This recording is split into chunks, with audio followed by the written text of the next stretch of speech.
Thank you for joining me for another episode of Awaken and Power TV. I'm your host, Ethan Fox. Today I'm joined by Billy Carson, and we speak about ancient civilizations and the origins of the human civilization. We delve deeply into the Annunaki and Thoth and how he influenced the modern civilizations that we have today, and how many of these ancient bloodlines have resulted in the leaders that we have in the world now. We speak about a lot of ancient and modern technologies and where technological innovation is going, the secret space program, lots of very fascinating and diverse topics. We also speak about the religions such as Christianity and the origins of a lot of the stories in the Bible. Very fascinating range of topics that we have in this discussion today. I also want to mention we have our Awaken Empowered Expo coming up this September 7th, 8th, and 9th at the Doubletree Hilton in downtown Detroit.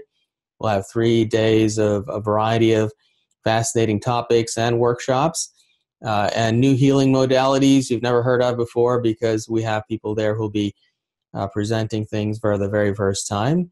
But ultimately, it's a very high vibrational experience that will really transform your life and change your perspective and alter your consciousness. So that's the main reason for you to be there, but a lot of interesting things and very fascinating people as well that you'll get to meet. We have our very first kids retreat summer program coming up the first weekend in August of 2018, and we're calling that a weekend in wizardry, and we're going to be having teachers coming in from all over the world teaching a variety of very advanced topics to the kids, from telekinesis to channeling to quite a variety of things. So, and we'll also have some classes for the parents as well to help you to better understand the kids and how to nurture them and to help them to deal with the kind of circumstances in the world that they've come into. So a lot of very cool things. So you can check those out. Awaken Empowered Expo tickets are at awakenempoweredexpo.com, and you can sign your kids up for the summer retreat, which is a 3-day weekend retreat, which will be at aweekendinwizardry.com. So I hope we'll see you there and see your kids there at those. So without any further delay, here's Billy Carson. Hi, Billy. Welcome to Awaken Empowered TV. It's a pleasure to have you with me today and to learn more about your work and some of the incredible research you've done. So welcome to the show, and where are you coming from today or joining today from? Well, thank you for having me. Right now, I'm in Sunrise, Florida at my house, and I'm just glad to be online with you right now. Fantastic. And so I'd like to start with, I'm sure a lot of people know you because you've got an immense following, and so a lot of my viewers on the show probably are already familiar. But can you start, I haven't actually heard much about your childhood or your upbringing and what you were doing prior to this particular life direction. So Can you give us a little bit of background there? Sure. Actually, my research into these conscious topics and into UFOs and advanced technology and everything started when I was 7 years old. This really starts back from 1977 when I was a child living in Opelika, Florida, in Miami. We actually moved from Queens, which was a really nice area, a really nice place, into this place in Miami called the Bermuda Triangle. And they called it the Bermuda Triangle because they actually built a steel barrier around my neighborhood in the shape of a triangle, and we lived inside. And the object of it was to keep the crime in. So it was a pretty rough neighborhood, and it's still there, and it's still barricaded. Sleeping on the floor some night to avoid bullets coming through your house. To give you an idea of where we were, crossing guards would rob you on the way to school. And I only lived 7 houses away from the school. So for fun, what I would do was go in my backyard and just daydream and watch the planes go over, because we live close to the Opelika Airport, which is a private airport, which is actually the same airport that was used in the Bad Boys movies with Martin Lawrence and Will Smith. So I would go out there and watch the airplanes go over. And one day when I was in my backyard watching the airplanes go over, I saw this orb go over, and it was massive, and it cleared the horizon in seconds, not minutes. Typically, a plane will take a few minutes to cross the horizon because, from our perspective, there's a distance and a time, the amount of space it has to cover is pretty vast. So it takes a few minutes. And I didn't know what that was. Then it came back, hovered above me about 200 meters, and then it took back off the way it came in. And I didn't know what a UFO was. I didn't know what a flying saucer was. I didn't know what anything was. All I knew was what I saw wasn't a plane. So the next day, I went straight to Rainbow Park Elementary in Opelika, went straight to the library and got the Encyclopedia Britannica off the shelf, because we didn't have Google back then. This is 70s. And I started researching all the aerospace and all the technology books that I could find. And that's literally when I started my research. It was all the way back then.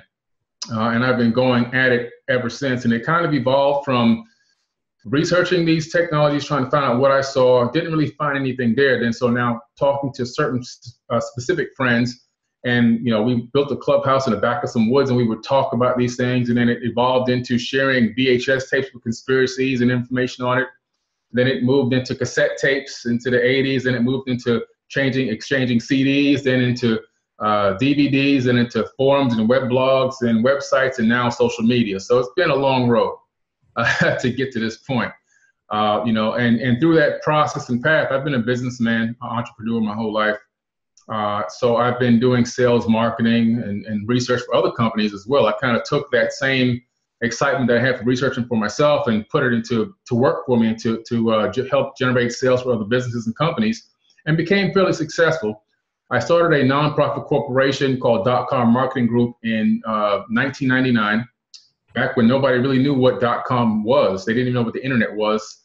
AOL still was a dial-up, sound like a fax machine.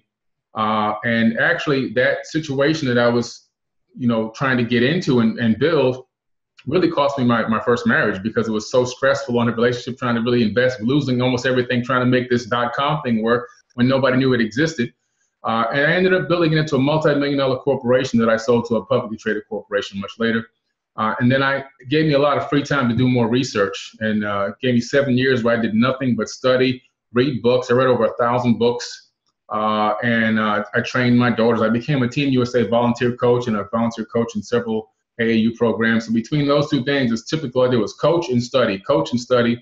And then I would say probably in 2008, I had another very weird experience when I was building an underground shelter called Fort Terra Nova, which I was on the History Channel for that. They featured it on the History Channel. We were just about completing it. And it's a shelter that could save the lives of 360 people in case of a disaster. And they were really wanting to know why I got into that. And that was because, based on my research and with geological disasters and things like that I foresee in the future, I should say, I decided that it was necessary to build that. But during that process, I had another situation where it was an encounter with some others that actually came to my house. And that triggered me into a whole nother level of study and research, where then I began to study anomalies on other planets and moons in our solar system. And I did that for a few years on my own until I bumped into this group of people, and we formed the United Family of Anomaly Hunters. And together, the 14 of us have really combined forces and have now cataloged over 1 million images from official sources like NASA, the European Space Agency, the Indian Space Agency, Russian Space Agency, China Space Agency.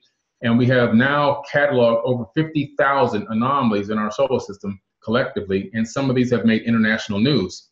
So that program and that project is really moving forward very strong. It's been featured on a few shows, even some shows on Gaia TV.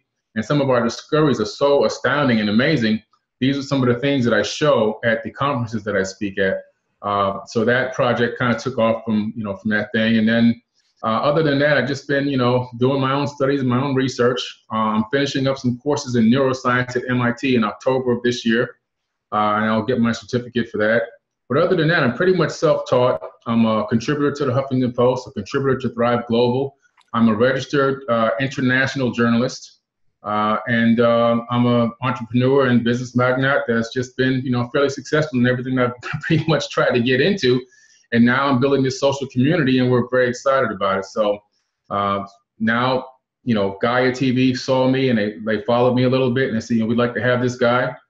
So they brought me in, and they ended up using some of my content on Deep Space Season 1, Deep Space Season 2, which is an exploration into the secret space program.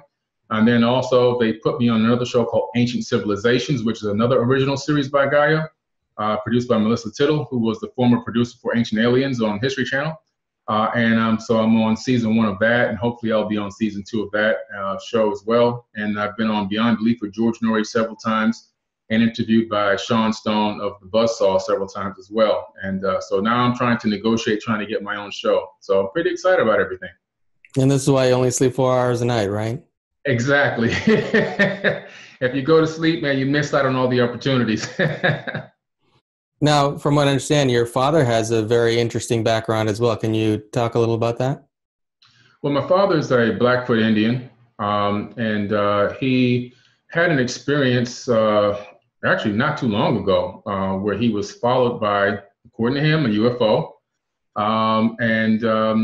It really scared him this time. He didn't come outside for a month. I had to send he doesn't live by me. He lives a couple hours away. I had to send my brother from Orlando to go check on him because he wouldn't even leave the house. He wouldn't even go buy food. He actually lost about 20 pounds. So, my mom, who has rest her soul, has a much deeper story. My aunt contacted me from England, and she doesn't know anything about how big I've become and social media and conscious and all this other stuff. She's just a much older lady who's getting ready to pass on. My mother already passed on, and she wanted to let me know that there was something she wanted to tell me. And what she wanted to tell me was that when they were younger, living in the islands of St. Thomas, that there's a megalithic stone structure that supposedly our ancestors helped build. And one day her and my mother were playing over there, and they were taken away for a period of time. The exact amount of time she couldn't remember, but it was a loss of time of maybe a few hours. And then they were brought back by these people. So that was kind of a weird call to get, because she doesn't even know who forbidden knowledge is or any of the stuff that I've done. She doesn't even get on the internet or have email. But she wanted to let me know that before she passed on. So that was a pretty amazing story. And, so that's kind of, maybe there's something there in the background of the family. I don't know. I know that my grandfather was a hidden figure with NASA. Hidden figure meaning he helped do some things behind the scenes, or a lot of African-American people did. But he was one of the first people to help design the actual first launch tower for the space shuttle in the 70s, late 70s. And also when the Sphinx and the Great Pyramid needed restoration work, they called my grandfather. And him and his team went out there to do the restoration work. So the connection that was there, he's passed on as well now, but all this is documented. We have photos and everything, of course. But I guess something in my family line is just maybe drawing me into this whole thing, Yeah, and clearly it seems like there's some sort of vibrational genetic connection there that exists. Now, I found that a lot of people who have had extraterrestrial contact tend to be in a lineage, so their parents and their parents' parents and so on. Have you found that to be true at all? Well, now it's starting to seem like it after I got this last piece of the puzzle from my aunt in England when she told me about her and my mom. And she said that our family helped them build this megalithic structure, which now I'm fully researching because I want to go down there and make a small mini documentary of this whole situation.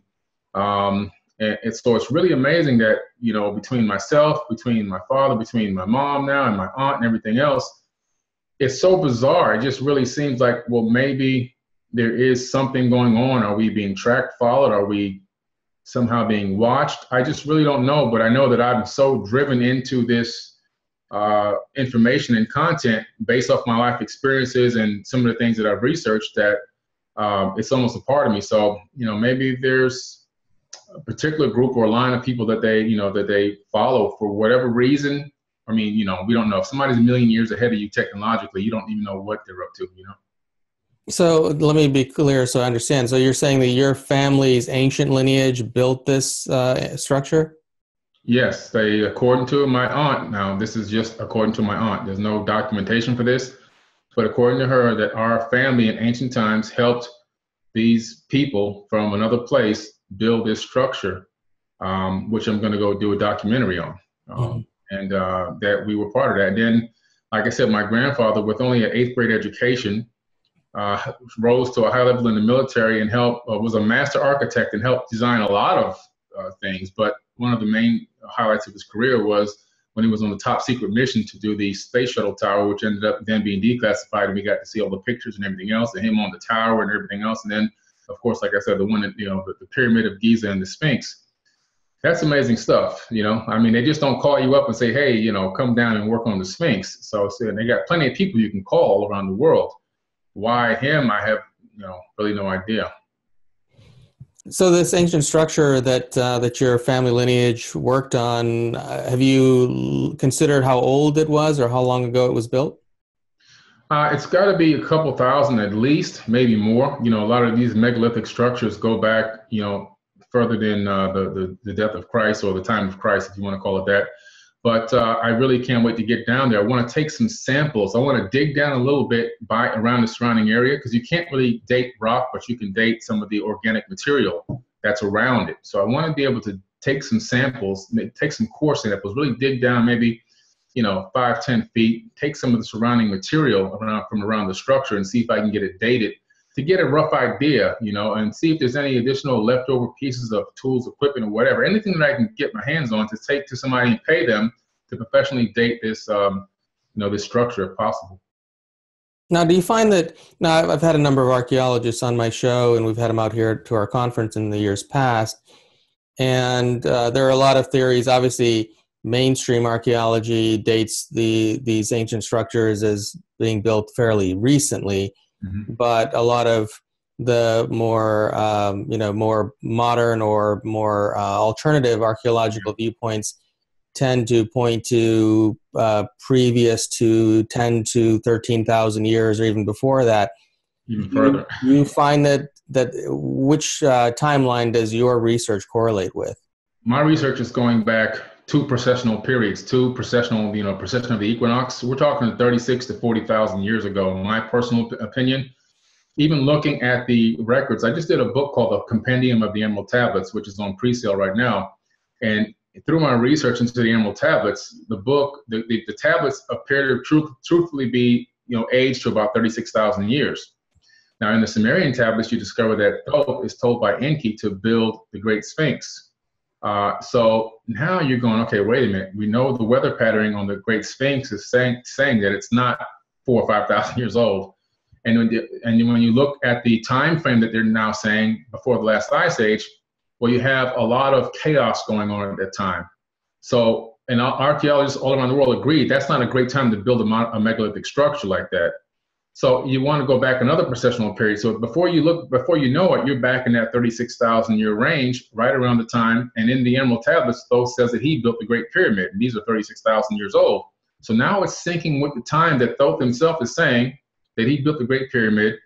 If you really go back two processional periods to the alignment of Leo in the sky to the Great Sphinx, it matches perfectly with the time that the Emerald Tablets were built and the time that the pyramids were built. So between 36 to 40,000 years ago is probably the right time to build the Great Pyramid Complex and the Great Sphinx. And does that correlate with a lot of the other ancient structures like in Mexico around the world? Were they all around the same time period?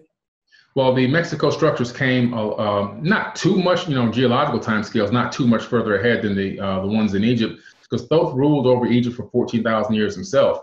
After having a battle with his brother Marduk, who was also known as Amun-Ra, his dad said, look, you go to Mesoamerica, get out of here. You guys, I can't keep up with you guys. You go over there and kickstart a new civilization. So then he left with some Olmecs from Egypt and went to South America and started developing the whole civilization out there. And what people don't realize is that a lot of people think the Mayans built that civilization when it's actually not true. Even when you go there and talk to the guides and the archaeologists in Mexico, because I've been there, they tell you that the Mayans arrived there and inherited everything was already there. The Teotihuacans themselves, that name itself was actually given to what was left there by the Mayans and the Aztecs because they had no idea who these quote unquote gods were. They literally inherited. The Aztecs, who came even later than the Mayans, they had a volcanic explosion in their valley and they were forced out of their area and they stumbled across Teotihuacan. So that's how they got there. So both civilizations discovered this area already fully developed, pyramids intact, everything there, and they just kind of inherited what was there and tried to learn as much as they can. This is why you see Mayans doing things like drowning virgins and praying, to get the gods to come back and make it rain and cutting people's heads off and all this other kind. The reason why they're so barbaric is because they weren't the advanced civilization that developed that entire area. They kind of just inherited it, and they were a cargo cult, basically, like many cargo cults have popped up all over the world. Now, how does this correlate with the stories of Atlantis? I mean, according to Plato, Atlantis was submerged or destroyed around 9,000 years ago. So were these ancient civilizations that were from 36,000 years part of Atlantis, or was Atlantis a later civilization? The whole thing is Atlantis. The whole Earth is Atlantis. And this is what, I'm glad you brought that up. Through my studies and research now, I've discovered that the Atlantis that Plato was talking about was just one small part, one city, maybe the capital city of the planet. When you're an advanced being, you don't have a capital of, of a small city, of a small region. You have a capital of the planet. And this was actually a capital, most likely, of the planet in the middle of the Atlantic. Now, it did sink, and it did have, because in the Emerald Tablets, both talks about waters flushing over the land and burying and covering everything. And the only people that survive were the ones in the mountains. And that's kind of where the Emerald Tablets begin. He goes to help the survivors as everything has been destroyed. And the first survivors he comes across were these barbarians. And his father told him to get in the skyship and go visit these barbarians in the land of Chem and bring them up to a high level of civilization. So he gets in this ship, and as they take off, he said, we lift off into the sun, and we go across the waters, and we descend onto the land of Chem. So they're in the air, coming down. He says, when we walk out, the barbarians came to attack them. So he picked up his staff and sent out a ray of vibration and froze them in their place. So he has some kind of technology again, but he then unfreezes them and tells them that they are the sons of Atlantis. This is written 36,000 years ago. So I think everything is going way back in time, way further back. Even maybe Plato might have been wrong about the time of the flood being 9,000. It might have been further back than that. Again, two additional processional periods. So I really believe that 36,000 range really aligns with a lot of information. Even the Mahabharata and the Bhagavad-Gita, a lot of these wars and things like that, it really just all fits in when you go back that far. And in the land of Chem, that was Egypt, correct? That was Egypt before it was, yeah, correct. It was called Chem. That's where we get the word chemistry and alchemy. It was called Chem. And then much later, when the Greeks took over, they named it Egypt. But one thing people need to understand is that the Atlantean civilization was not just even global. And we have evidence of them all over the world, because no matter where you go on the planet, you find evidence of megalithic structures and the same type of architecture. Even though it may vary in the styling a little bit, you see the same exact architecture. You have the same master plan. But you also then, when you look into the anomalies that we've discovered at the United Family of Anomaly Hunters, you discover that there's the same exact type of structures on the moon, on Mars, on this other mini planet after Mars called Ceres. The asteroid belt used to be a planet that was exploded millions of years ago, destroyed millions of years ago, whether it was a collision or a war, nobody really truthfully knows. Or you look at some of the other moons of Saturn and Jupiter, you see these same exact type of structures, the same architecture and these anomalies. So in my opinion, the Atlantean civilization wasn't just global, it was interplanetary and maybe even intergalactic. And do you have any theories? So the main city you're saying was what was submerged, so that's not been found, at least that we know of at this point. No. Right? Yeah, that's so long ago that it's probably could be covered with almost a mile of sea silt by now. It could be so far down. But they found a lot of these ancient cities off the shorelines of a lot of places like Dwarka, and these other places are there. If you go to the Devil's Triangle in Japan, off the coast of Japan, that gigantic pyramids there underneath the water, which you can dive to. It's a megalithic structure. If you draw a line directly from the Devil's Triangle straight through the earth, you end up at the Bermuda Triangle, right here where I live. And at the Bermuda Triangle, they've already discovered now massive pyramid structures underneath the water. And one of them is still emitting some type of weird electronic frequency, which is, a guy was on the History Channel recently.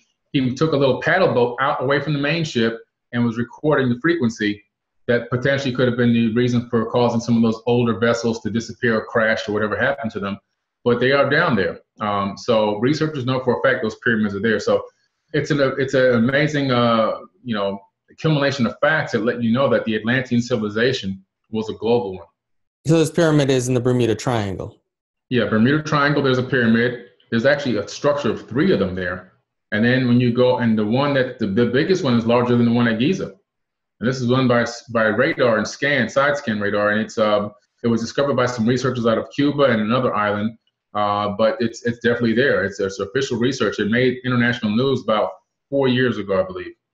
And if you draw a line straight through the earth, you end up at the Devil's Triangle on the other side, right off the coast of Japan, where there's a megalithic underwater pyramid structure there. So these things are all linked. So it's possible, and it sounds like that the anomalies that occur there with people losing time or ships disappearing could be related to some kind of a field that's being generated by these pyramids, possibly? Absolutely, because based on my study, the Great Pyramid at Giza, for example, which is built on top of an aquifer, was a multifunctional stone computer. It worked as a power generation source by drawing the ions out of the physiostatic electricity from the aquifer and bringing them up through the top of the pyramid into the king's chamber, where they were then magnified and pushed out to the apex. And then the obelisk would catch those frequencies and pass them along. So in that way, it was a wireless power generator, which Nikola Tesla even said that he had basically duplicated what the ancient Egyptians already knew. And then another belief that I have is that it was also a communications device. It was capable of generating a hydrogen frequency, which is the best frequency for transmitting information from one star to another, or one planetary body to another. And I truly believe that the reason why those shafts are aimed at those specific star alignments is because they were sending out communications through hydrogen frequencies, which Michio Kaku has talked to a lot, not about the pyramid, but talking about finding alien life in our universe through the use of hydrogen frequencies. It's the most abundant and easily decodable frequency to use, and it makes the most sense. So since they've already got the hydrogen there, I believe that that's what those shafts were for. And then also within the Great Pyramid itself is completely built in the exact dimensions of the planet Earth that we live on. The height of the Great Pyramid is the exact height of the average of landmass around the entire planet. So if you took all the height of all the tops of all the mountains and everything else on all the landmass of the Earth and then averaged it out, you're going to come to the exact height of the pyramid. This is just one of the most amazing things. The base of the pyramid, you can multiply by 10 squared. You come up with the time that the Earth rotates around the sun. You can calculate the distance from the Earth to the sun, the distance from the Earth to the moon, all built into this stone computer. It's an astronomical device that's down to the scale of the Earth by 432,000, which means it also has a correlation there with the 432 megahertz, or 432 hertz, I should say, which is a great Schumann frequency resonance between human beings and the planet and music and everything else. So this thing is an amazing device. And when you really look at the Giza Plateau from above and map out all the locations of the temples and pyramids, you kind of begin to discover that it's really an ancient star map of the inner planets of our solar system, which I did a whole video on. So it's pretty cool. Now, a lot of archaeologists believe that these structures were built with those kinds of mathematics that you're describing as a way to communicate information and knowledge to us and from ancient times. But do you think that that was the case, or that they were built more for utility reasons and maybe building the pyramid to dimensions that correlate with the planet were somehow to create a certain harmony or resonance to produce a particular result, like generating energy, as you were saying earlier? I think it's a little bit of both. One is they definitely use it as a utility source. It was a great beacon, the way that it was covered with that silk, with the mica and everything. It was a great beacon that you can see from anywhere. It reflected a lot of sunlight. It probably glowed in the daytime underneath the sun. So if you're arriving to the planet, you can probably easily find, where you need to come land. If it was high tech like that back then, which I do believe, but some people may not. Also, the fact that it had all these technological type of aspects to it means you have to build it a certain way. But also at the same time, I think Thoth in his wisdom encoded it with a lot of technological information and information about our planet, information even about ourselves. Because even in the Emerald Tablets, he hides these records inside the pyramid called the Hall of Records. This hidden space in there, which ironically, now all of a sudden they found this space over the Grand Gallery a few months ago through a nuance scan. So there's actually a place right above there, kind of where he says it is. I don't know if they've already gone in and taken the records out of there or whatever, but I think that he built it in a way to where people at this time frame can discover it, because one thing he says in the Emerald Tablets is that he built a ship underneath the Sphinx's paw, and that in the future, far in the future, an invader will come. He said, but those who can have the wisdom to release my ship will defeat them with ease. And then all of a sudden they said a couple years ago, they found this massive thing a mile down underneath the Sphinx. And we're going to be a live, kind of almost an edited, slightly kind of live show on History Channel, where we're going to show some of it live and some of it was going to be edited footage. And then the day that it was supposed to air, it just canceled and it never came back on again. But the scans and all that is public information. They have found evidence of that there's something supermassive underneath the Sphinx. And they also found something that Thoth called the Halls of Amenti, which are about a mile down underneath the Great Pyramid of Giza, they've now found several hundred of these, you want to call them caverns or temples or whatever. It appears that there's even columns holding it up. So there's something under there that's supermassive. So all of this is made for us to discover in this time frame. I have a little bit of a philosophical question here. So if Thoth was this very advanced being who possessed advanced knowledge and also consciousness, why would he put something underneath the Sphinx that could be found by our military and governments who possess a very low consciousness and ability to use it for a greater good? That's a great question. Sometimes when you lay out a plan for, he was going against the grain. He was going against his uncle Enlil, and he was going against his other relatives as well. The only person he had on his side was his dad, Enki. They were trying to enlighten humans, and they were doing it in a very sneaky way, and they got in trouble a couple times for it, especially his dad Enki, because they kind of really fell in love with humans. And that was a big no-no. One of the reasons why some of the Anunnaki could never go back to their home planet, because they had already taken human wives, and they were told that because you did this, you'll never be able to go back home. So it's quite possible that kind of like how Nostradamus set up his quatrains to be hidden from the powers that be, because if he openly just wrote what he really wanted to write, they would have had him, beheaded. So some of these mysteries and these hidden places and these things by Thoth, the way he'd set it up, it could be that he was trying to be very elusive, and hopefully that it would survive the ages and somebody with real consciousness would tap into it and find it. But unfortunately, right now in the world that we live in with the military-industrial complex, maybe he didn't have the ability to foresee that. But right now, obviously, they go and they confiscate everything. They have the majority of the relics from the Iraq Museum when they went and killed Saddam Hussein. And then the Vatican has 5 miles of goods underneath the Vatican that most of us will never get a chance to actually look at or see. Now, a lot of the depictions I've seen of the Anunnaki show very tall, bearded Caucasian men, but Thoth is pictured in Egypt as an ibis type of character. So do you have any understanding as to why that is, was he more of an animal-like being? Actually, no, he was a human being with a face, because he was told to put his face on the Sphinx. The archaeologists are right about one thing. The face of the Sphinx had been recarved down that's why it's disproportionate to the body. But it was recarved down from a different face several times, as Marduk took over and put his son's face on there, and then it fell apart and he did it again.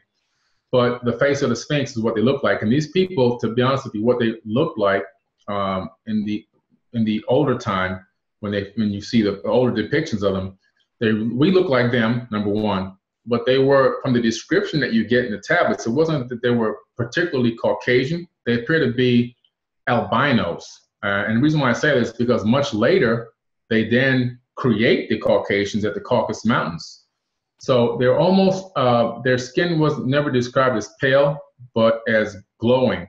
And if you look at an albino under the sunlight, you get that kind of a look. They had African type features, in other words, African-American type of features, but they still had the very glowing light skin, and they had blonde hair or red hair and blue eyes.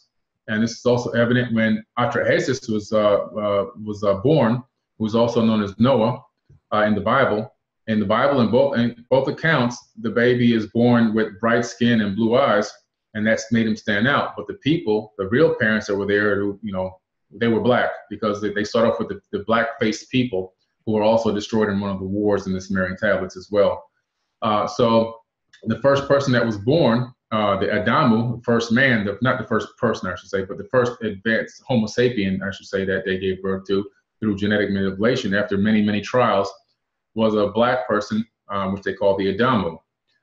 So these people were albinic, or maybe there's not even really a term for them. But the actual Caucasians came much, much later down the line in their development of the human race, and which they ended up really passing on the lineage to after the Second Pyramid War, the pharaohs left out of Egypt and were migrating across through Arabia and into Europe. And through that migration time period and mating and everything else and getting married and having children and everything else, that bloodline stayed the same, but they ended up becoming mostly Caucasian. And that's where the Queen of England and everybody else, that bloodline goes all the way back to the Sumerian kings list. And then the bloodline from the Queen's side, from the British royalty, I should say, from the Plantagenet bloodline, which is John Lackland, is the most recent one that we can account for, who signed the Magna Carta. Every president of the United States is related to John Lackland, including Obama, including Donald Trump, including Hillary Clinton, and including Bill Clinton. Hillary Clinton and Bill Clinton are cousins. A lot of people don't know that. Bill Clinton and Hillary Clinton are cousins. Obama, through the mother's bloodline, it's Stanley and Dunham, and Bush are cousins. They're all cousins. They're all related. But if you trace their bloodline all the way back through the mother's lineage, you go all the way back to the Sumerian kings list, which is in the Ashmolean Museum in Oxford, England. They're all family. One big family still ruling the planet, the same family. So are you saying we're not actually voting for our global leaders? No, not at all. Not even close. A lot of people, oh, you didn't vote for Hillary Clinton, now Trump. Okay, listen, man. There's only 13 people that make the vote count in the Electoral College, and they're told who to put in the ballot. And that was proven so many times. I just don't know how many times people can keep falling for the same trick.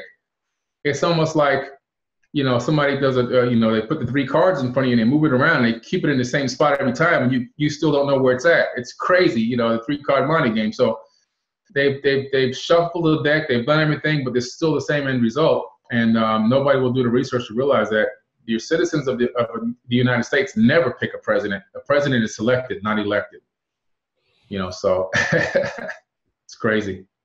So at what point did the Anunnaki in our linear timeline come to Earth? And I assume they came from Nibiru? There's a couple different theories about that. Some people feel like they came from Nibiru, which is actually mentioned as a planet in the Enuma Elish in the 7 tablets of creation. The name Nibiru is actually in these tablets. So some people thought that Zechariah Sitchin made that name up, but he did not make that name up. The Enuma Elish has been translated all the way back from the 1800s by many scholars, world-renowned scholars. He had nothing to do with that. He just stumbled across that writing and used it in some of his books. Also later on, the same 7 tablets of creation had been modified by the ruler Marduk, who's also known as Amun-Ra. He wanted to be the destroyer, so he changed his name from Nibiru. He changed the name from Nibiru to Marduk.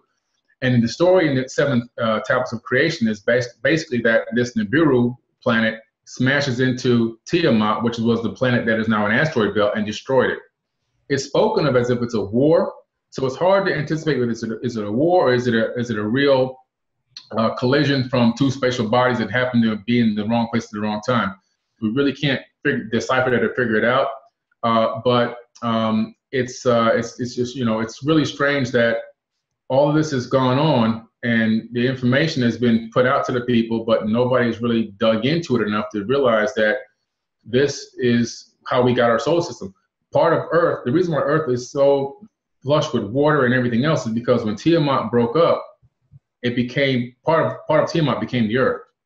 And the waters that are separating the waters from the waters and everything else, that all written in the Bible has all to do with us separating from the main part of the planetary body. Some of the water came with us and some of the water stayed up there. And a lot of the organic material came with us. And that's why when we recoalesced, we had life on this planet. Now, I know you've talked a lot about the Enuma Elish in your various lectures and whatnot.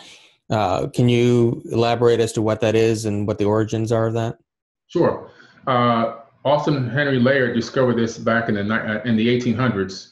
And basically, it's tablets, it's Sumerian tablets that were discovered in Iraq, and they have cuneiform writing on them. And this cuneiform writing basically tells the story of the creation of our solar system.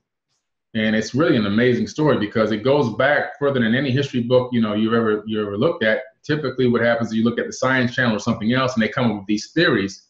This is something that's written etched into stone and burnt into stone, and has survived all of these years. And has even been recopied over and over to make sure that it survives. And it's literally a story about a planet that was in our solar system named Tiamat, which this planet was supposedly so beautiful it rivaled our own sun's glory because it was a water planet with dry land. It was 4 to 6 times as larger than Earth, but it had dry land, it had water, it had lakes and oceans, and when the sun would reflect off of it, it glowed in the night sky from whatever perspective they can see it, because Earth wasn't here yet. But what happened was, throughout the process of reading these tablets, you discover that there's another planet named Nibiru or Marduk that smashes into it, and some of its satellites, in other words, some of the moons that are orbiting this Nibiru, smash into it as well. And it's so vicious that it causes it to break up. And when it breaks up, one giant chunk swings away and literally becomes the Earth. And along with it, gravitationally, we pulled the moon, one of the moons of this planet, we pulled with us. Mars was a moon of Tiamat. It wasn't its own planet. It was a moon. It was a habitable moon. And that's what explained for its released weird orbit that it's in. It's a very crazy elliptical orbit that Mars is in. It can be explained by the loss of this planetary body. Also with Mars, one side is completely charred and one side is the smoothest land in the solar system. So the side that was charred hypothetically could have been the side that faced the explosion. Also with Mars, there's evidence of a pole shift where the crust of Mars shifted almost 45 degrees pretty abruptly, which can account for the loss of atmosphere and everything else. So if you can see the amount of land mass coming in, or massive pieces of chunks of land coming in from this exploding planet, landing on one side, charring it, burning it, and then with the weight of it just tilting Mars by 45 degrees, could have caused a lot of what we see there on Mars right now. The disaster that happened, and the flooding and the loss of atmosphere and everything else, loss of water and everything else. So it talks about that. It talks about the Earth recoalescing, and it talks about this rogue planet, this Nibiru planet, which is on a very strange elliptical orbit that's going around every 3,600 years. And I guess over time that kind of recoalesced and healed itself millions of years later. So it really gives that story. And then it goes from there, it goes right into talking about the Anunnaki arriving here about 450,000 years ago. And they arrived literally here looking for resources, gold and minerals and everything else. For whatever reason they needed them. Some people say they needed it for their atmosphere. Some people just think they needed resources. I mean, we ourselves are now trying to mine resources from comets. That's one of our main objectives now in the space programs, is to land on a comet and start getting resources from it. We also want to go to the moon and get the helium-3 from the moon as well. So this is something that an advanced civilization would normally want to do. So they arrive here, and a very small group of them arrive, and they begin to map out their plans to build a civilization here on Earth, and they begin doing all the work. They started doing all this work on their own with no human beings. Even though there was an existing hominid on the planet that was already evolving, they didn't use that hominid because it was useless to them. It couldn't obey orders. It couldn't do anything. It was just almost halfway between an animal and halfway between conscious. They did the work. They came here in bundles. They just kept bringing more and more Anunnaki. They brought these Anunnaki here called the Ijiji. They're working class Anunnaki. And they were literally doing most of the brunt work. When one day they got fed up and said, you know what, after thousands and thousands of years of doing all this work, all this labor, civilizations are growing. It's growing from the Anunnaki people, not from humans. This is the Atlantean civilization growing on its own. They said, okay, we're going to go to battle against the main leaders, which is Enlil and Enki. So they actually encircled their campus and said, look, we're going to go to war unless you find a way to fix this. We're not doing any more work. And if you make us do it, we're going to go to war. So that's when Enki came up with the idea that we can take the existing hominid on this planet, add our essence to them, which is our DNA, bring them up to a higher level of consciousness, and we can get them to do the work. Because they didn't want to use robots, because robots with artificial intelligence could challenge the Anunnaki. They had the concept back then that AI was not a good way to go. Maybe they had an experience with that in the past. They had a couple of androids, but they didn't have enough that could create its own army. They had some medical androids, according to the text. So they didn't create human beings. They genetically modified the existing hominid. And what they did was they took a zygote out of one of these hominids, an egg out of one of these hominids, cleaned out the genetic material, put their genetic material in, embedded it into the womb of one of the Anunnaki females, and then she literally gave birth 10 months later to the most advanced hominid, which was Adamu. But that was after many, many trials and failures when they were just trying to create it by doing cloning. Cloning was the way they did it first without giving birth. and they were having genetic mutations. They were having clones that couldn't mate and couldn't have babies. They weren't living long enough, and so forth and so on. So they decided to go the route of pregnancies, and that's the way that we ended up getting to where we are now as a Homo sapien. So the bloodline that started with Adamu, that's the bloodline of the world leaders today? No, not exactly. The Anunnaki, before the flood, ruled over the earth. They're in the Ashmolean Museum on the King's List. After the flood, then they decided to give some of this kingship capability to humans, but not just any human. It had to be a half-breed, so that it had some of their DNA in them. So they would mate with a human woman and to give birth, that she would give birth to what they call demigods. That's where the term demigods came from. A half Anunnaki or half Atlantean and a half human. They would be the ones that would be the pharaohs and the kings. And then from there, they would be able to rule over the people, because they would be the direct connection to the gods.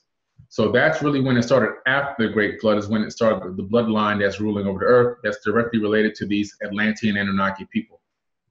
I see. So this bloodline was a lot of the ancient Egyptian pharaohs and such. There was some that are depicted with elongated heads, that these were demigods? Yes. And if you go to the Cairo Museum, I was there in 2014 of May, you see that they have mummies in there with elongated heads.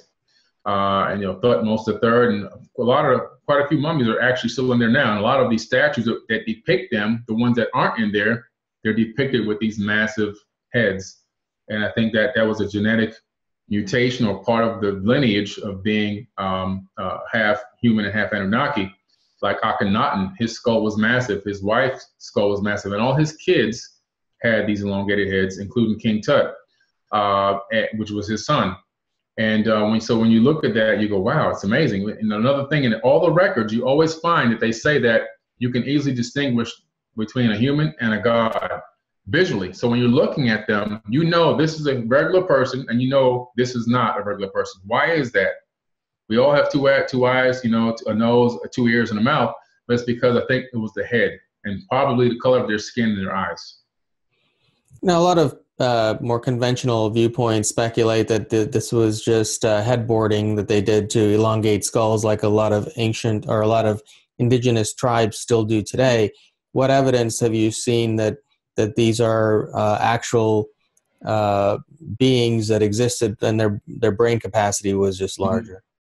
Well, when you look at a lot of the work that Brian Forrester has done, he's world renowned now. He's done a lot of phenomenal work. He's been all over the world. He's gone to the museums in Peru. He spent a lot of time in Peru. I've got some of his presentations on my pages, because he's there where they're actually taking these skulls and spent their own money to have them analyzed. And these skulls have increased brain volume. So the difference between binding the skull and not binding the skull is when you bind the skull, you don't increase brain volume. As a matter of fact, sometimes you can actually decrease brain volume through binding. You get the shape, but you don't get the volume. These skulls have massive amount of volume, sometimes 2/3 more volume than the normal human brain. And the parietal plates are different as well than a normal human. So between the parietal plate and the actual volume, you can honestly see and say that these skulls are not a result of skull binding, because skull binding would decrease or limit the amount of volume. And still, what about the parietal plates? They're still human. And these other ones are totally different. They have 3, but in these massive skulls, they only have 2. So what's going on here? Binding can't take away your parietal plates. So the evidence is there that these were people that were not us. We don't know where they were from. Maybe we don't know, but we do know that they were slightly different than a normal human being. I've had Brian on my show before, and he did say that he has even seen, although briefly, people who had elongated skulls still existing today. Do you have any evidence of that? I don't have any evidence, but a lot of people have talked about these pre-Adamite people still living down in Antarctica. So I started researching Antarctica heavily. And matter of fact, one of the people on my team discovered a huge pyramid down there, which actually was featured on Ancient Aliens last year. I think the episode is called Destination Mars. His name is Joe White. So it's one of our people from our group. But when he found it, and I started looking on Google Earth and started looking at the area, I noticed that there was a base there for almost every country, and these bases were like all around this area where there was this massive opening.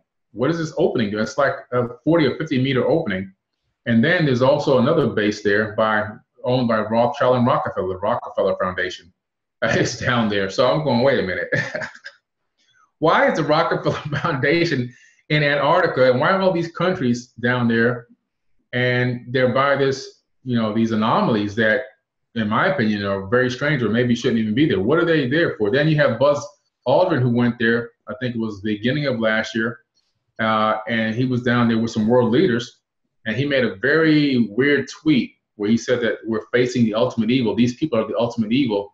For whatever reason he did that, but he was talking about something he saw there. But by the time he deleted it, or they deleted it, millions of people had already downloaded the tweet. So then they evacuated him out of Antarctica and said he was sick. So it's a big question mark. I think that there's something really going on. And according to some people that I've talked to, they said that there's these pre-Adamite people with these big skulls that are still living down there. So it's very possible. We just don't know. I do believe that there's openings in the earth, that there's gigantic honeycomb openings that go on for thousands of miles. I don't believe that the earth is totally hollow, like just a hollow, empty earth with the sun in the middle. I believe that there's these ecosystems down there that go on for thousands of miles, and there may be people that may be more advanced than us still living down there right now. Now, you said earlier how our solar system was formed and such, and there are a lot of theories as to the moon being artificial and hollow. Do you have any evidence of that? Yes, actually, we do have evidence of that. One of our researchers, Chris Maroney, Mars Anomalies, he's done a great job of analyzing the data for us on the moon.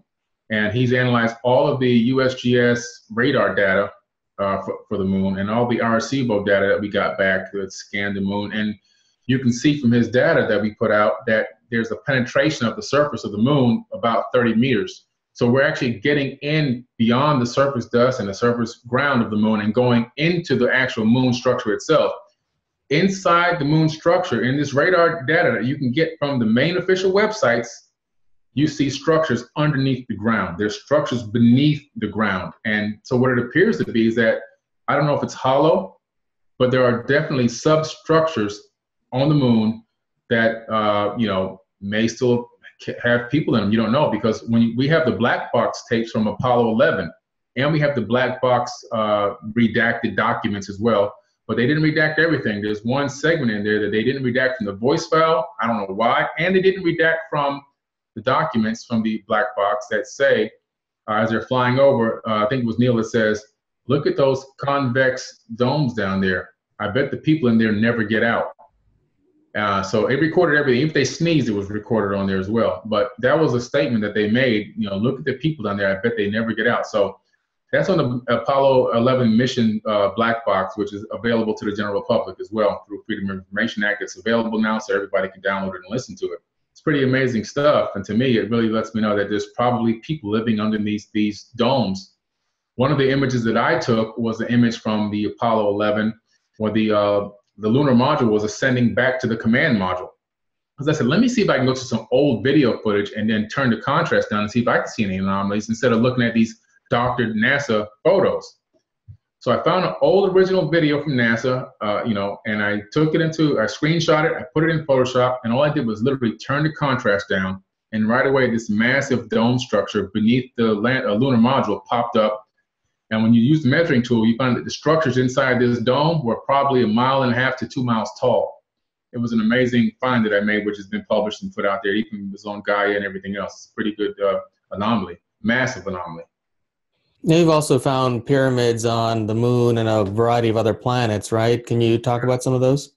Yeah, sure. There are a lot of pyramids on the moon. Actually, a lot of the craters that you see on the moon, in my opinion, are not craters. And I say this because when you really dig into them and go close, you notice that there's no ejecta around the edge of these craters. Where's the ejecta? Where did it go? You're going to get an impact, and all the impacts, do they come in all on the exact perfect angle? Where's this slide? Where's the ones that come in on angles and leave the trail and they don't exist? So the moon is very bizarre in that a lot of these craters that I don't even want to call them craters, I call them housings, there's always a pyramid structure in the middle. Not always, but most likely a pyramid type structure in the middle of a lot of these craters. You can find dozens of them on the moon with these pyramid type structures. What are they doing in the middle of a crater? Why would there be a pyramid in the middle of a crater? It doesn't make any sense. And then when you zoom into the outer edge on the inner, like the lower part of the land level, but lower of the craters, you see what appear to be structures along the inner rim.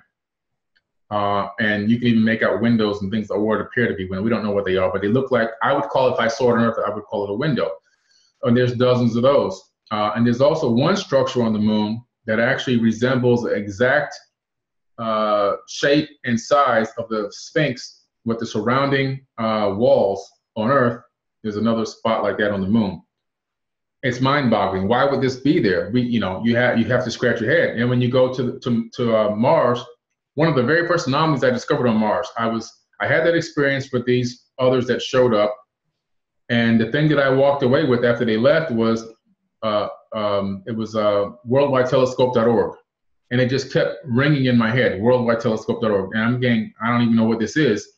I type it on my computer. It's an online system that allows you to access all the satellites, rovers, and probes that we've ever launched in our solar system. I didn't even know it existed. I go in there. The first place I end up, I go, oh, Mars. I click on Mars. I go to Panoramas. And now I'm on the Opportunity rover, and I'm in Spirit rover. I'm in Viking. I go in Viking, and I'm looking at the this area they call the Presidential Panorama. And right away, you see a pyramid and you see a Sphinx. And I go, oh, my God, you got to be kidding me. So I took it to a professional graphics editor and had him analyze it. I didn't tell him where it was, what planet it was on, or anything like that. He said, these are structures, just objects. This looks like a Sphinx and a pyramid that's kind of weathered a little bit. I was like, that's what I thought. I took it to a few more people, got the same response. And then I had somebody take the image side by side, clean it up, and bring forward what was there. And it definitely appears to be a Sphinx type of a structure in a pyramid on Mars. And then when you go to Ganymede and these other moons, again, you just keep finding pyramids. Find pyramids on Mercury. We find pyramids on Venus through the USGS radar data. And I'm going, wow, this is amazing. There's an architect at work here, and this architect has literally laid down the plan all over this solar system. So all the evidence is all around us. We just have to open up our eyes and look at it. Now, so do you believe that a lot of our modern innovations are the result of reverse engineered ancient technology? I know that theory is floating around out there. Do you see any evidence of that? I truly believe that, when you look at what we've accomplished in such a short period of time, and you go back into the 1940s when we were, recovering craft, I really do believe that we were bringing those craft down on purpose. I believe that we had discovered a way to utilize some type of a scalar technology or some type of a radar technology, whatever it was that really jammed these UFOs and caused them to crash. You only talk about Roswell, but we were bringing down multiple UFOs during that time period. There were many, many UFOs that came down during that time period. And I don't think that they were coming down by accident. I think that we had found a way technologically to cause them to be disoriented and crash. And then we recovered a lot of that crash material. And I think we then back engineered it to create some of the things we see today. Michael Schratt, who's an aerospace historian, backs that up as well. He's also, I think he's co-owner of the Open magazine. But he talked about a lot of these ARVs, alien reproduction vehicles that the government has, where they have actually literally gone in and reverse engineered and created a lot of these vehicles. And he claims to have seen one at a top secret private space meeting some years back.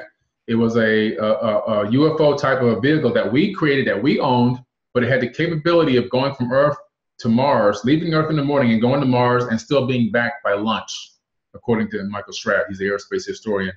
But he's not the only one that's come forward that kind of information. A lot of people now have come forward, with this. And William Whitecrow, who's one of the people that I've done interstellar interviews with before, who just passed away.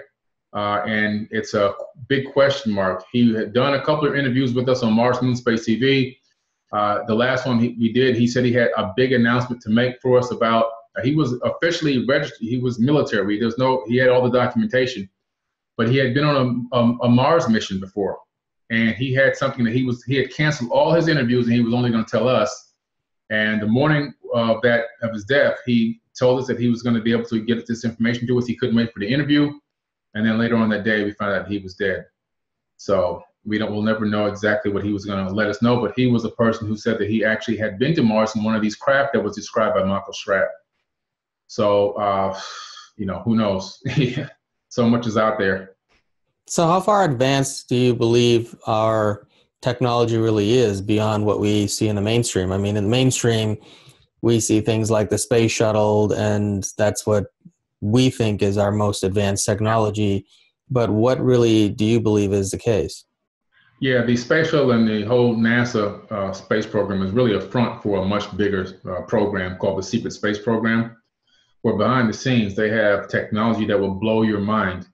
I've been to the Space Symposium in Colorado the last couple of years. There's another one coming up in a couple of weeks here in this April that I'll be at as well, because I actually own a space agency called First Class Space Agency. It's a private space agency, nonprofit, and we don't do launching. We just do specializing in research and development for alternative propulsion systems and also for zero-point energy devices, which primarily we're focusing on zero-point energy right now or really magnetic perpetual motion devices is really the key to what we're focusing on right now.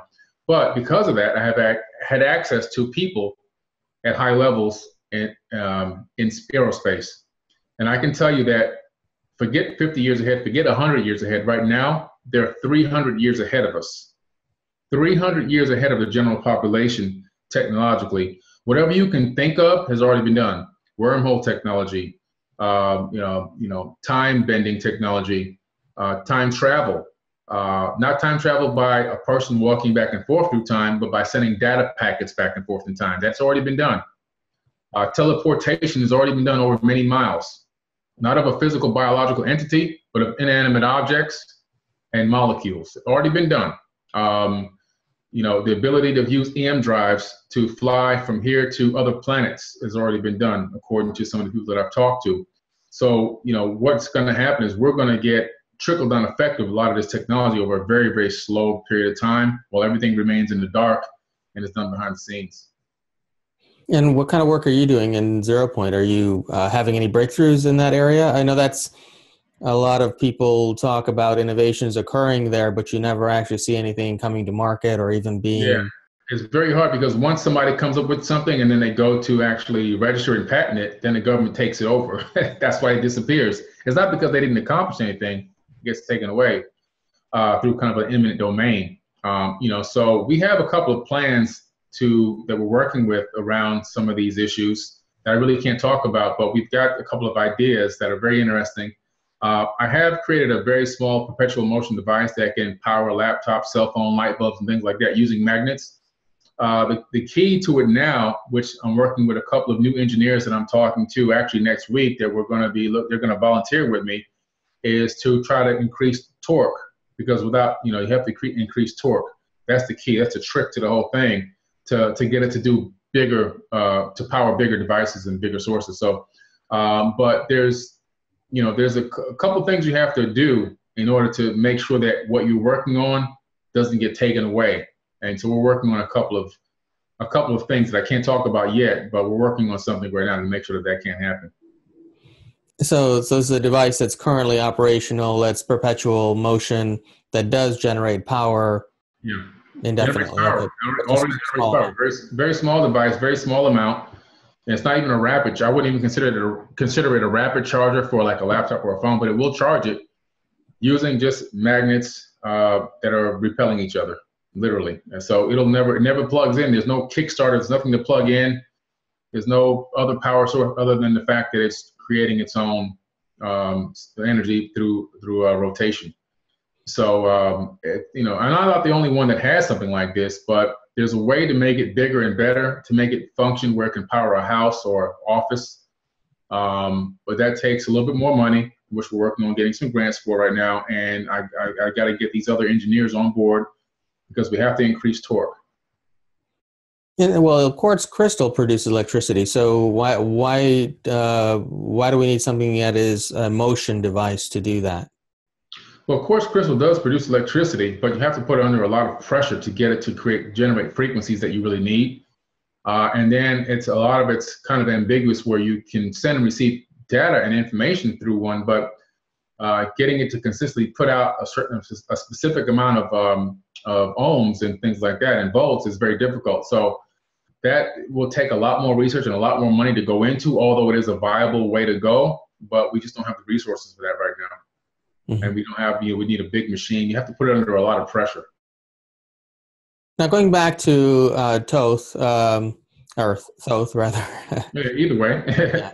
What is the actual correct way of pronouncing that? Because I've heard Thoth and I call it Thoth or Thoth. And earlier you did ask me a question which I didn't get to answer. You said, why does he look like a bird? I want to answer that for you real quick. He's been given the head of the ibis bird because the ibis bird has a very long beak, as you can see, and it has to dig deep into the mud to bring up its sustenance.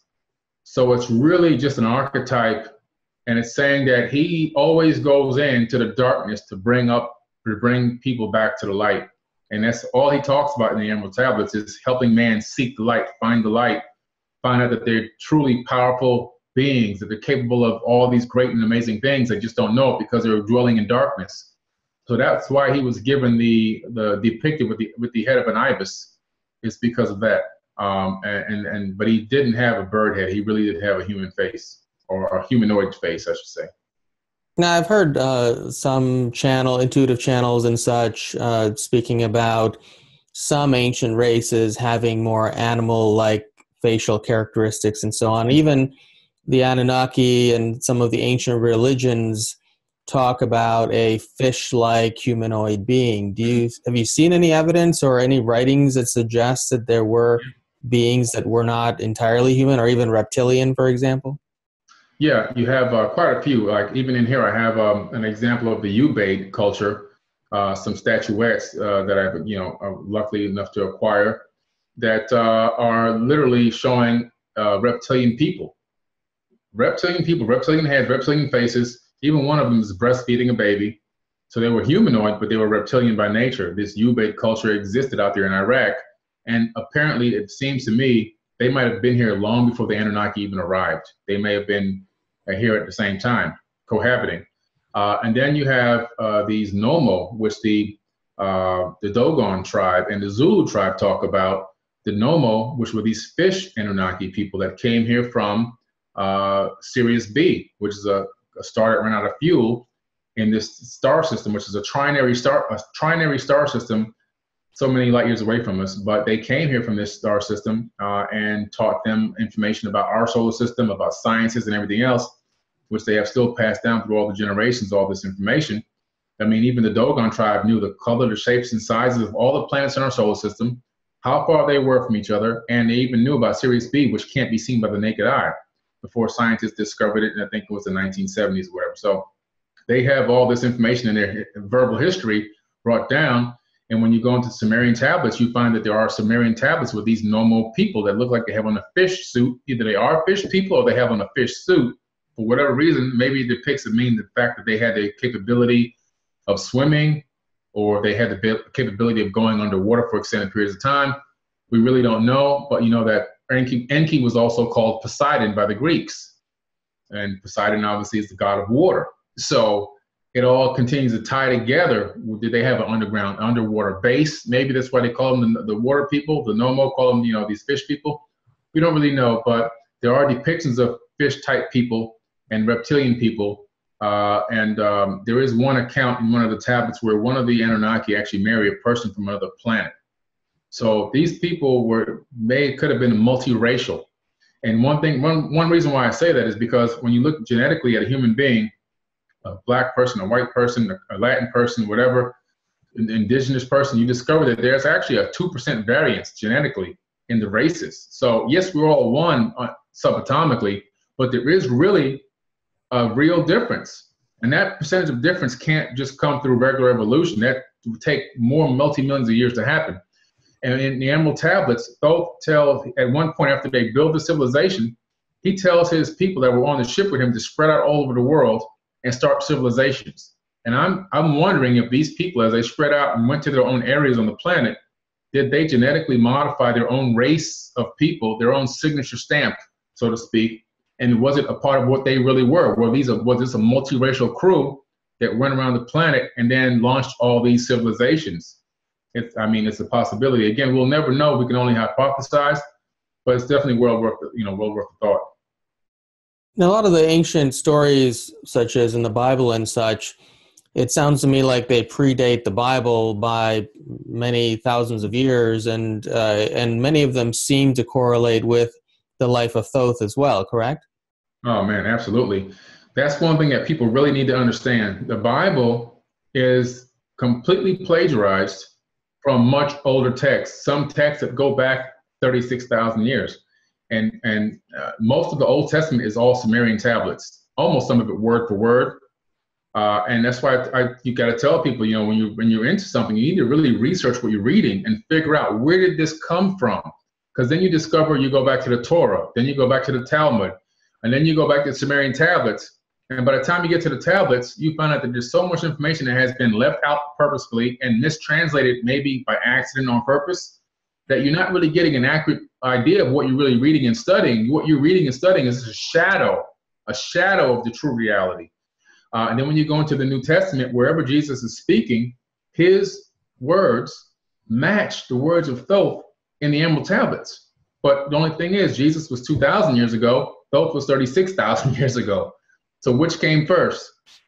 So why would his words be the same words in the Emerald Tablets? It's amazing. It's really an amazing correlation. So you have to begin to wonder. In my opinion, Jesus, who's actually, his real name is Yeshua, is most likely another incarnation of Thoth, or Thoth himself, just my personal opinion.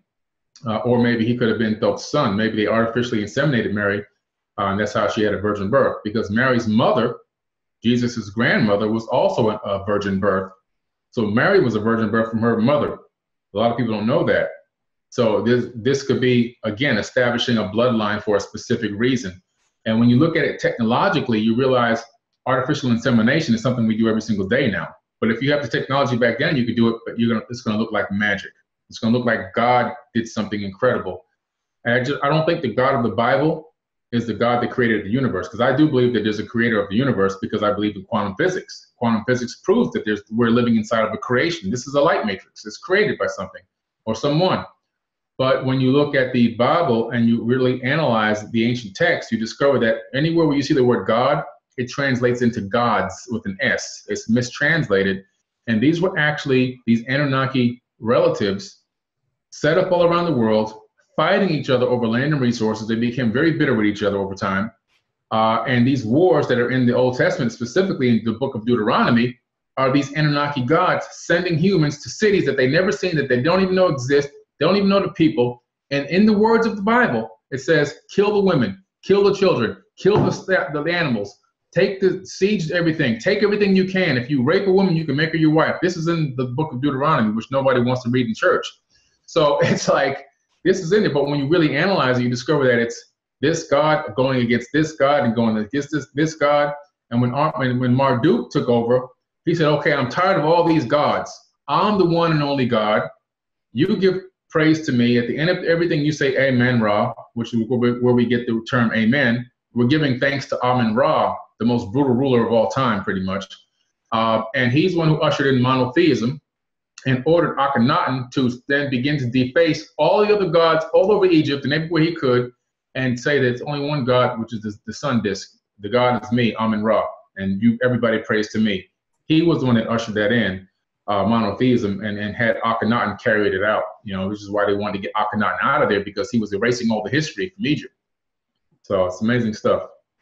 So what you're saying then is that all religion is really based on the worship of some ancient, more advanced beings who came to Earth, basically. Yeah, we're just one gigantic cargo cult, man. Unfortunately, that's the truth. We fell for it, hook, line, and sinker. We fell for it. They masqueraded as gods because that gave them power. And they had to, because there were so many of us, and we were replicating so fast, we can easily outnumber them, just like we can today. There's 7.5 billion people on Earth right now, and we only have less than 100 families ruling over 7.5 billion. This is why they put all these systems in place, to keep us down and keep us fighting each other and keep us confused and keep us programmed and keep us sick. Because once we realize that 7.5 billion people can easily overthrow 100 families, like this, in 1 week, it could be done. We can clean this whole planet in 1 week. So they have this psychological and sickening process and system in place that has worked for many, many millennia and is still working right till this very day. But it's starting to weaken. It's starting to break. And we're breaking the shell on it, and we're starting to wake up little by little. This whole facade is going to come crashing down, and humanity is going to wake up and realize who they truly are, and that there is still a creator, but not the one that they thought it was. So help me understand it. If these beings who lived 30,000 plus years ago were so far advanced technologically, intellectually, spiritually than us, but they still possessed enough of an egocentric viewpoint that they were warring amongst each other and killing each other.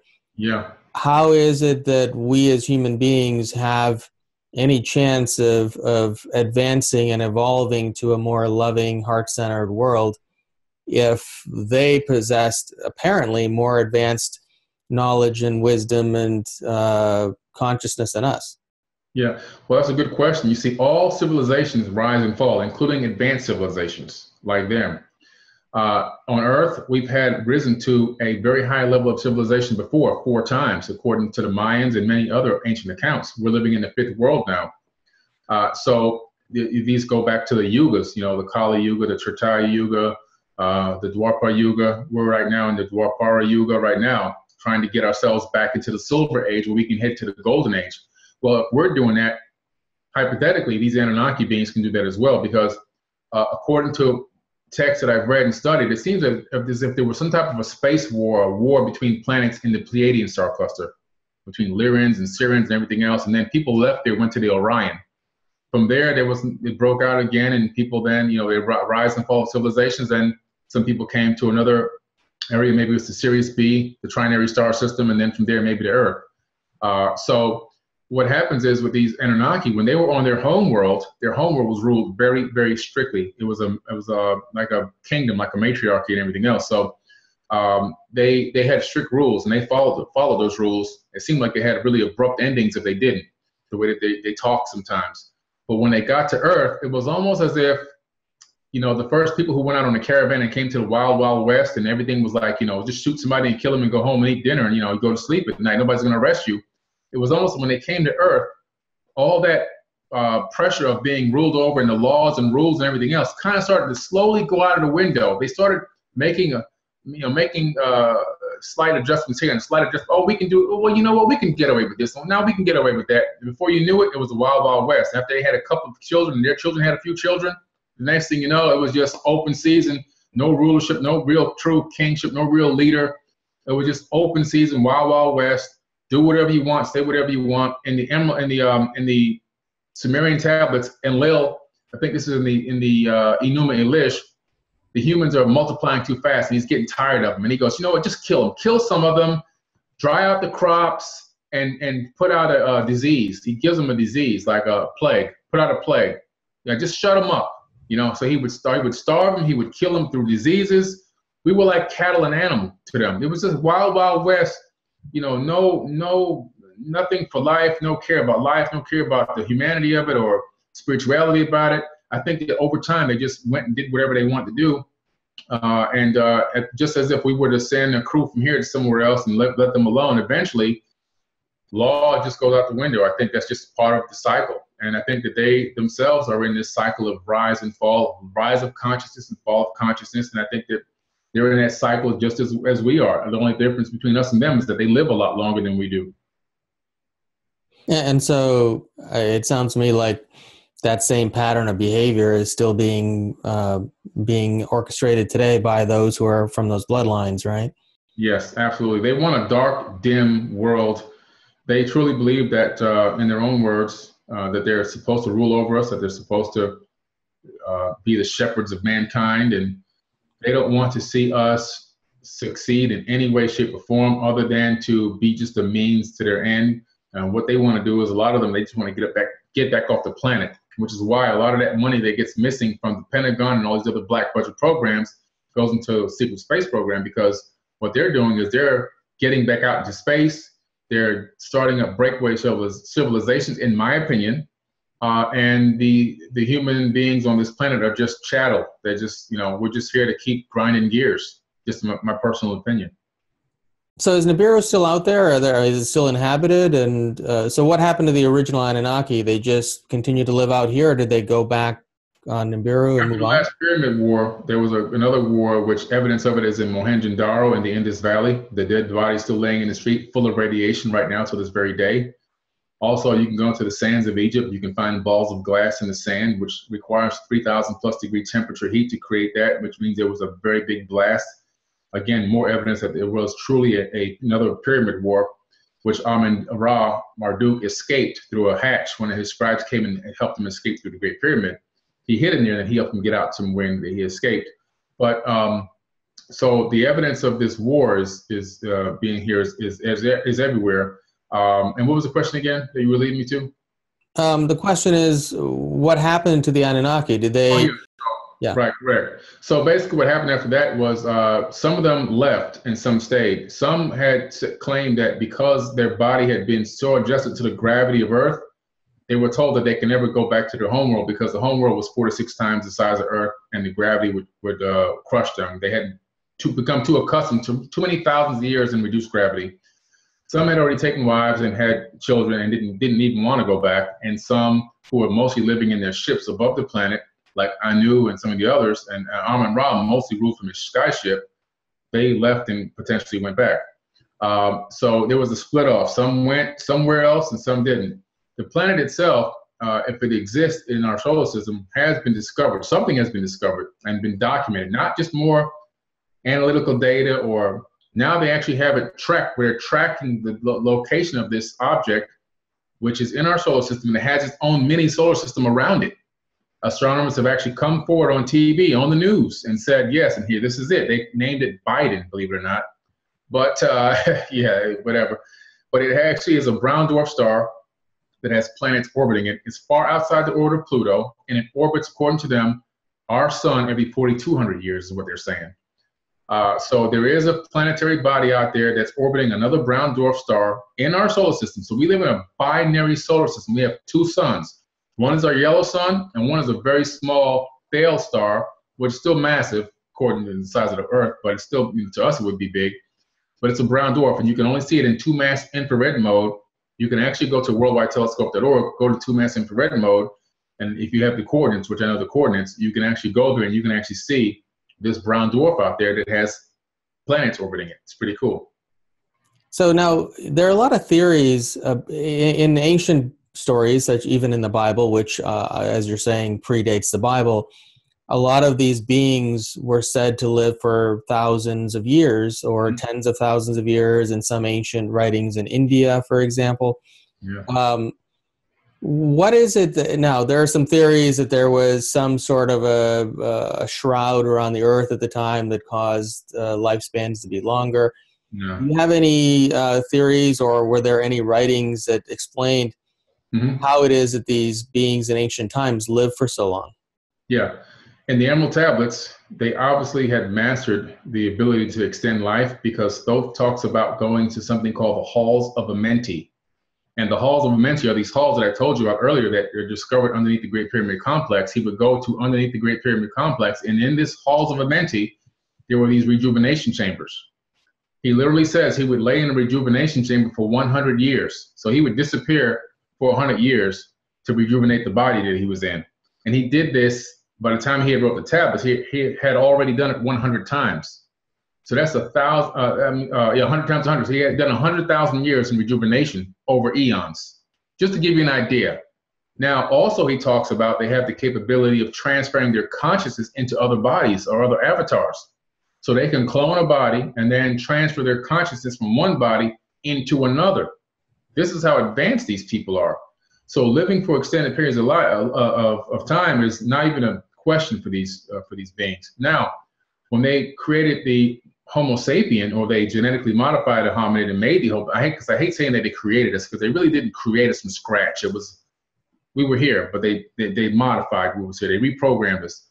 But we were living for very long periods of time as well, according to the Bible. 900 years, 1,000 years, But what happened was, when we on one of their excursions where they went away, whether they went to another planet or they went to another galaxy or they went to the chamber to rejuvenate their bodies, they were gone for a while.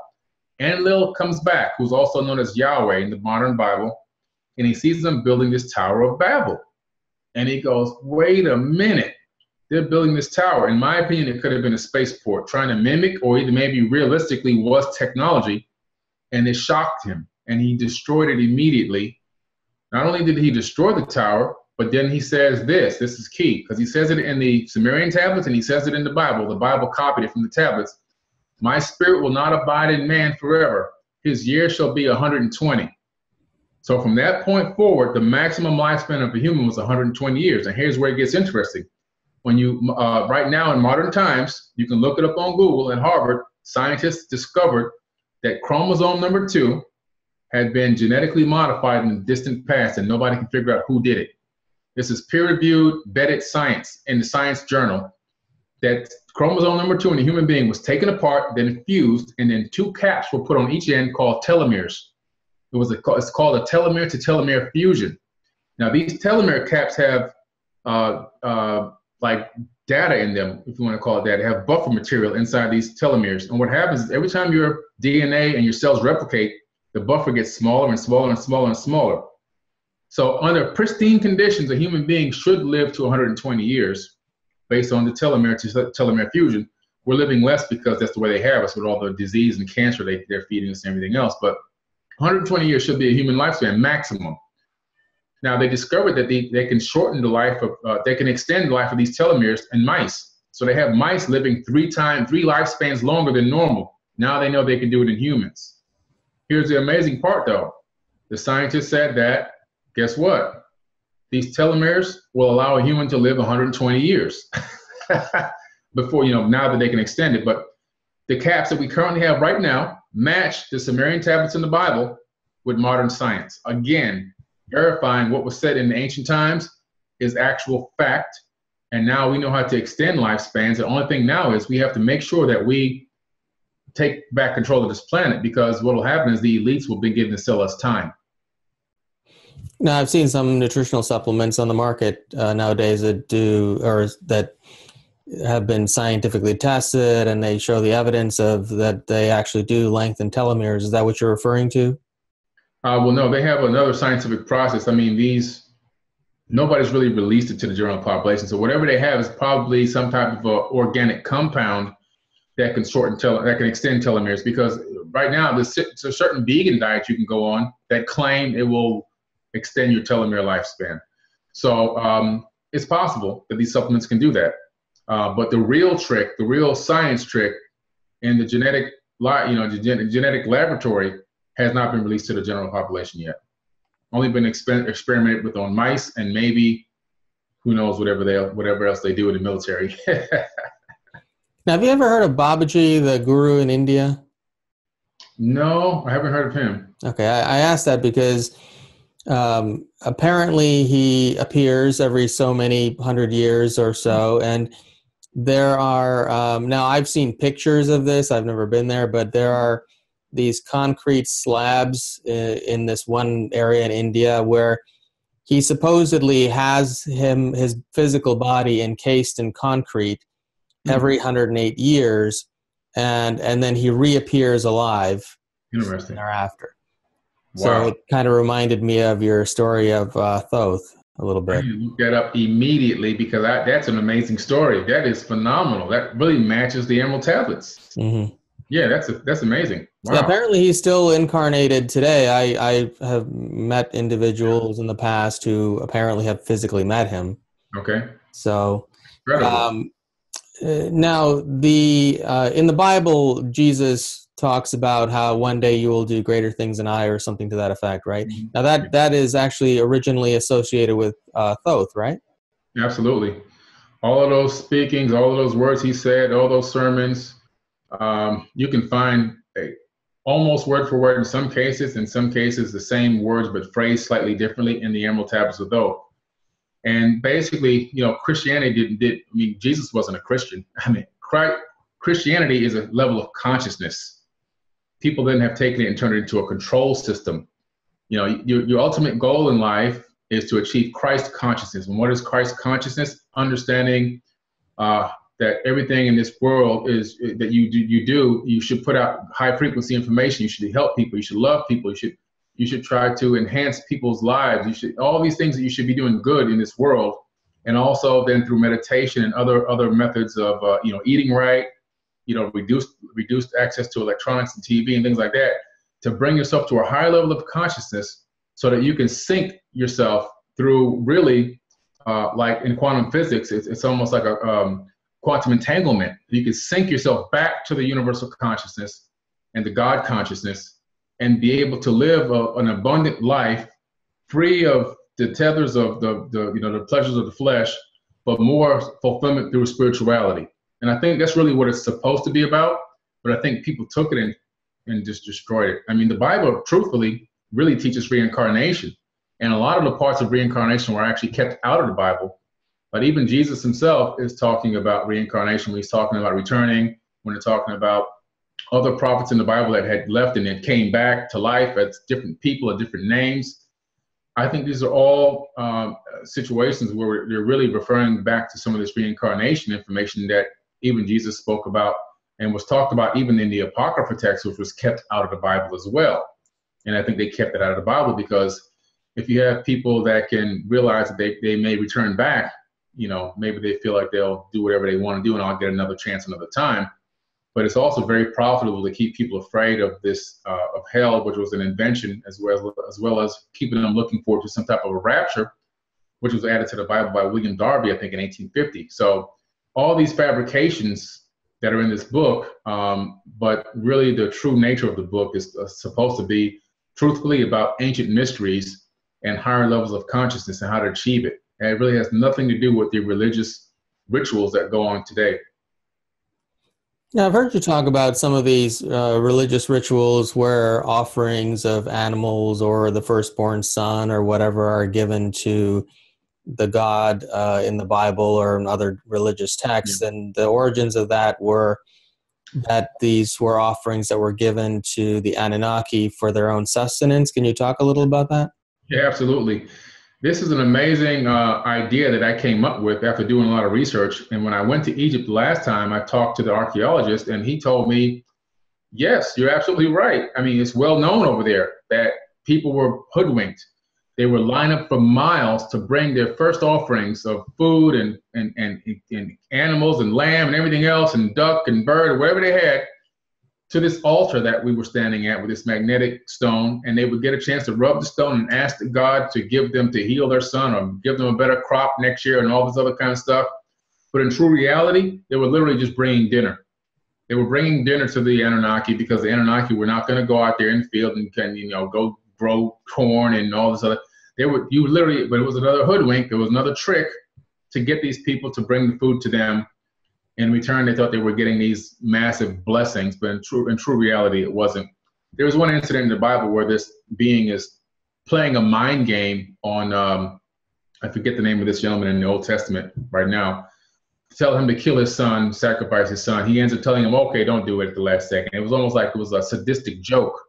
And people actually praise this story as if it's some type of a great awakening story and a great parable or whatever, but in true reality, it's a sadistic, sick joke, in my personal opinion. It just gives you an idea of the mindset of these people, how awful they really were, masquerading around as gods. And truthfully, in my opinion, it's just we're living in a light matrix, and there is a creator. The creator is on the other side of the Big Bang, the person that flipped the switch to turn this whole thing on, and we're living in a light matrix, in my personal opinion. But that's a whole nother story. So if we are created in God's image, or one day we'll do even greater things than this Earth creator anyway, Thoth or Jesus or whatever you want to call that, is that referring to our genetic makeup having the potential to be as advanced as he was in that time? Yeah. We have the capability, and which is what another big problem, you brought it up again, because another big problem that Enlil had with his brother Enki was the fact that Enki did a little too much with the humans. He tinkered with us, he gave us a little bit too much to where we have the capability of not only being just as powerful as them, maybe even better. And this is why they have to put all these systems in place to keep pushing us down. because we outnumber them, and we have the capability inside of us of being something even maybe far superior than what they were able to achieve. And that horrifies them. In our DNA alone, we have, if you take, well, scientists, let me just tell you what, scientists took 1 gram of DNA, which is about the size of a prick on your finger, tip of your finger, and they put it into a processor, and they were able to download the entire Library of Congress onto 1 gram of DNA in digital zeros and ones, and then upload it back to the server again. They discovered that DNA has a couple of functionalities and features that nobody really realized before. It's like a Wi-Fi router, number one. It sends and receives data all the time. Also, it has the capability of transmitting and receiving digital information. And 1 gram can hold 700 terabytes of data. So when you extrapolate that throughout the entire human body, you discover that the human body literally can store all of the information since the beginning of time, 13.5 billion years ago, till this very moment, of all the information, of everything that ever happened in this entire universe. And on every planet and every person, every being, everything, it's incredible how much data storage we have in one human body. So now they're looking into using DNA as a storage medium for quantum computers. So we're going to have biological computers. But again, what is a human being? We are a biological computer. We're a biological robot that's inhabited. Our higher consciousness, our spirit source is coming from another dimension, in my opinion, and it's temporally, not temporarily, but temporally, in other words, locked in time, temporarily inside of this body for a specific period of time until this avatar expires. But this body is fully programmable, and the Anunnaki know that. They've already found the genetic for the need to want to worship a god inside the human DNA. So they programmed us to want to worship gods. That's the way we've been built. That's your genetic thing that they put into us. And they set us up to where they disconnected enough things here and there, which is what they call junk DNA, to where we can't realize fully who and what we truly are.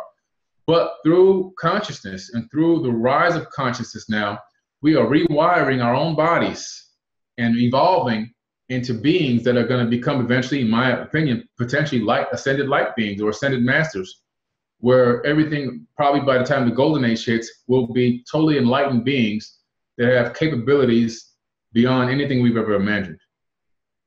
So if the storage space or capacity of the DNA in our bodies determines the amount of storage or information we can hold, does physical size of the body change the capacity of one's potential? Yeah. If you're a bigger person, you've got more storage capacity. The bigger you are, the more storage capacity you have. And imagine some of these Anunnaki were 33 feet tall. Imagine how much data they were storing in their bodies. And I truly believe that Thoth and maybe Enki, they were both geneticists, may have hidden a secret code in our DNA that in the future we will eventually decipher and discover. So, you know, there could be a code, a message, information, whatever. It could be anything. I mean, because it's zeros and ones. It could be anything that they want to give us. The location of the home world, whatever the case may be, could be written into our DNA. But I truly believe that we will discover one day how powerful we truly, truly are. Let's talk a bit about the holographic nature of reality. If all of this is an artificially created reality for us to experience incarnation in this dimension, what's your viewpoint on that and your perspective of what reality is?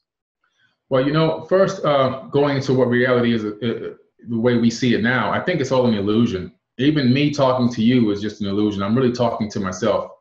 From the perspective of me, I'm talking to myself. There is no distance. There is no space. There isn't even you. I'm literally just having a conversation with myself. And from your perspective, it's the exact same thing. So basically what that means to me is that the only thing that truly exists is consciousness. And on the other side of this black Big Bang was probably a white bang or a white hole. And on the other end of that, maybe somebody or people, we don't know, flipping a switch on and sending this consciousness energy, this prana, or whatever you want to call it, into this realm to set on a ripple that allows things to then develop and create on their own as they move forward. And it could be all a gigantic consciousness experiment where consciousness then takes itself and after it's here and it says, okay, now I want to experience this realm in subjectively. So then it turns itself into everything, every atom, every molecule, every person, I'm a human. I'm a reptilian. I'm an alligator. I'm an ant. I'm even the computer, whatever. I want to experience everything in this realm subjectively. So in my personal opinion, the entire third dimension is a data gathering experiment. Because if you look at the human brain, you have a brain encased in complete darkness. It knows nothing. It sees nothing. It does nothing. What it says is, it goes, hey, look, I got a couple of friends. Sight, see, hear, smell, touch, whatever. You guys go out there and collect some data for me and bring it back so I can figure out what's going on. These friends, which are your senses, they go out. They have no idea what they're collecting. They literally can't decipher the information. They just collect the data. They bring the data back to the brain, which is in total darkness and has no clue of anything, and say, here, brain, here, my friend, take this data. Then the brain says, okay, I'm going to decode this. And the brain then comes up with an idea of what's out there. But in true reality, there's nothing out there. The only thing that exists are electromagnetic waves. And what is that? Light. Everything is made of waves, which is then collapsed into what we think is matter by our consciousness. Conscious observers collapse waves into matter. When you look away from something, theoretically, it doesn't even exist anymore. So collectively, we're creating the world that we live in and the universe that we live in. And we'll never find the edge of the universe, because as far as we look, there'll always be more, and there'll always be more, and there'll always be more. So I really do think that this holographic universe is a data collection experiment. Who set the experiment off? Who started the experiment? I don't know. But I do believe that we may be living in nested realities where there could be an ancestral civilization above us, and one above them, and one above them. Everybody gets to a certain level where they always create another civilization. We ourselves have now created the Sims.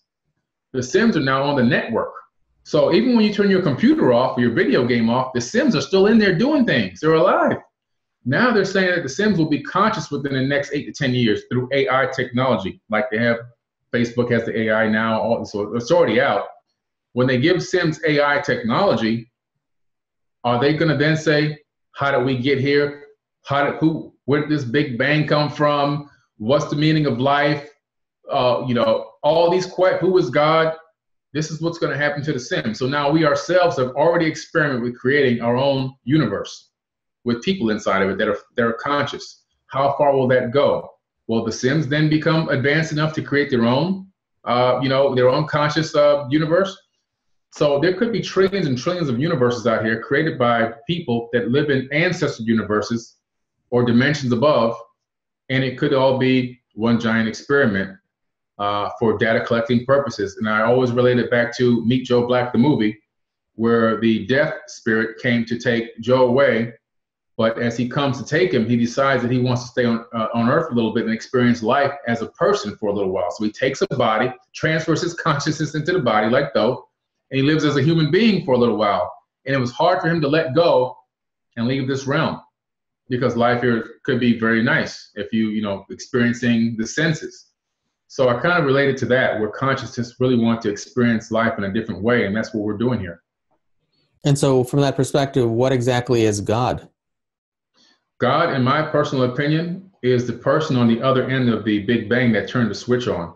I truly believe that there's a switch that was turned on, whether it be a computer switch or a biological switch or a psychological switch, whatever. Somebody, to me, on some other side, other realm, turned on, and that was the Big Bang. Just like when you turn your laptop on, it turns on and everything then comes to life. You can then install software, you can install programs, you can install programs that will design houses and everything else, and you can do computer simulations, all on your laptop, but you have to turn it on first. So I think that somebody somewhere on another side of this realm, maybe even a group of people that programmed it or came up with the concept, turned the switch on, and here we are. Now, I want to backtrack a little bit because there's something I forgot to ask you. There was, you mentioned in one of your talks, the Black Knight satellite. Oh, yeah. So what is that? I've never heard of it prior to hearing it from you, so I'm sure a lot of the viewers haven't either. It's one of the most amazing discoveries of the modern times that nobody really talks about. And it's still up there. It's this 15,000-ton object that looks like an advanced craft that's orbiting the Earth in a North Pole orbit, and it's still up there right now today in this weird orbit going around our planet. It was discovered all the way back from the late 1800s, early 1900s by Nikola Tesla, it was still transmitting some type of a signal. In the 1950s, it came up in the Illinois Dispatch and another paper saying that there were two of them up there. They had detected two satellites orbiting the planet, not just the one. So there may be another one that they're keeping secret from us for whatever reason, but they let us know about this one.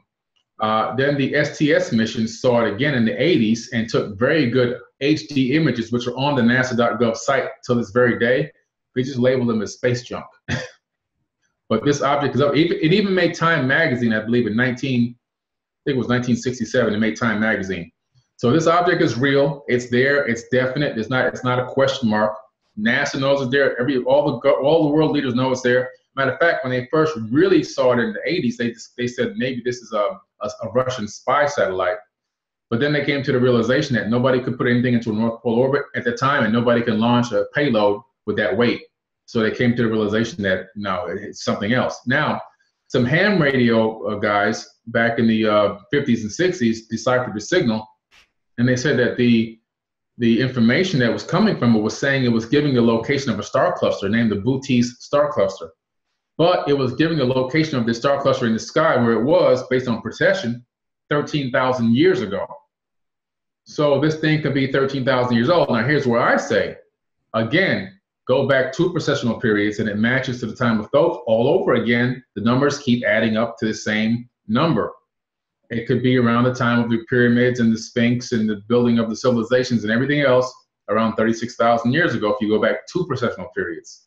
And also on the Sumerian cylinder seals, there's one particular one that's, I believe, in the British Museum, where you have a being that's shown on Earth and another being shown on Lamu, which is Mars. And in between them is this satellite with these wings.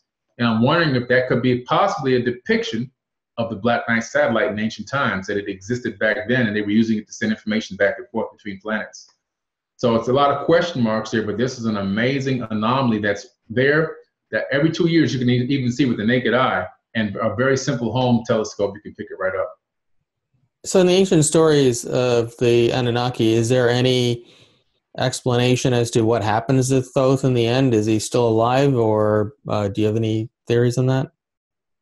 Based on how advanced this guy was, I believe he's still alive unless somebody killed him. I mean, I think he's still roaming around doing his thing or inside a rejuvenation chamber.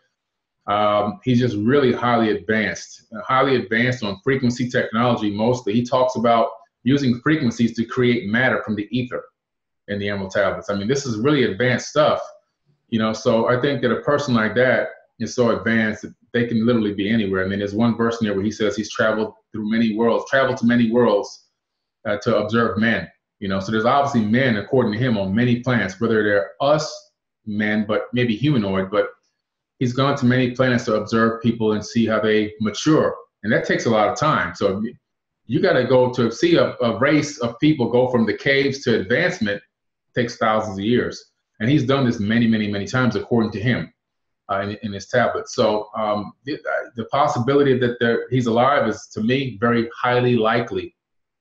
I believe that he's walking around still, maybe on Earth or maybe in another planet. Who knows?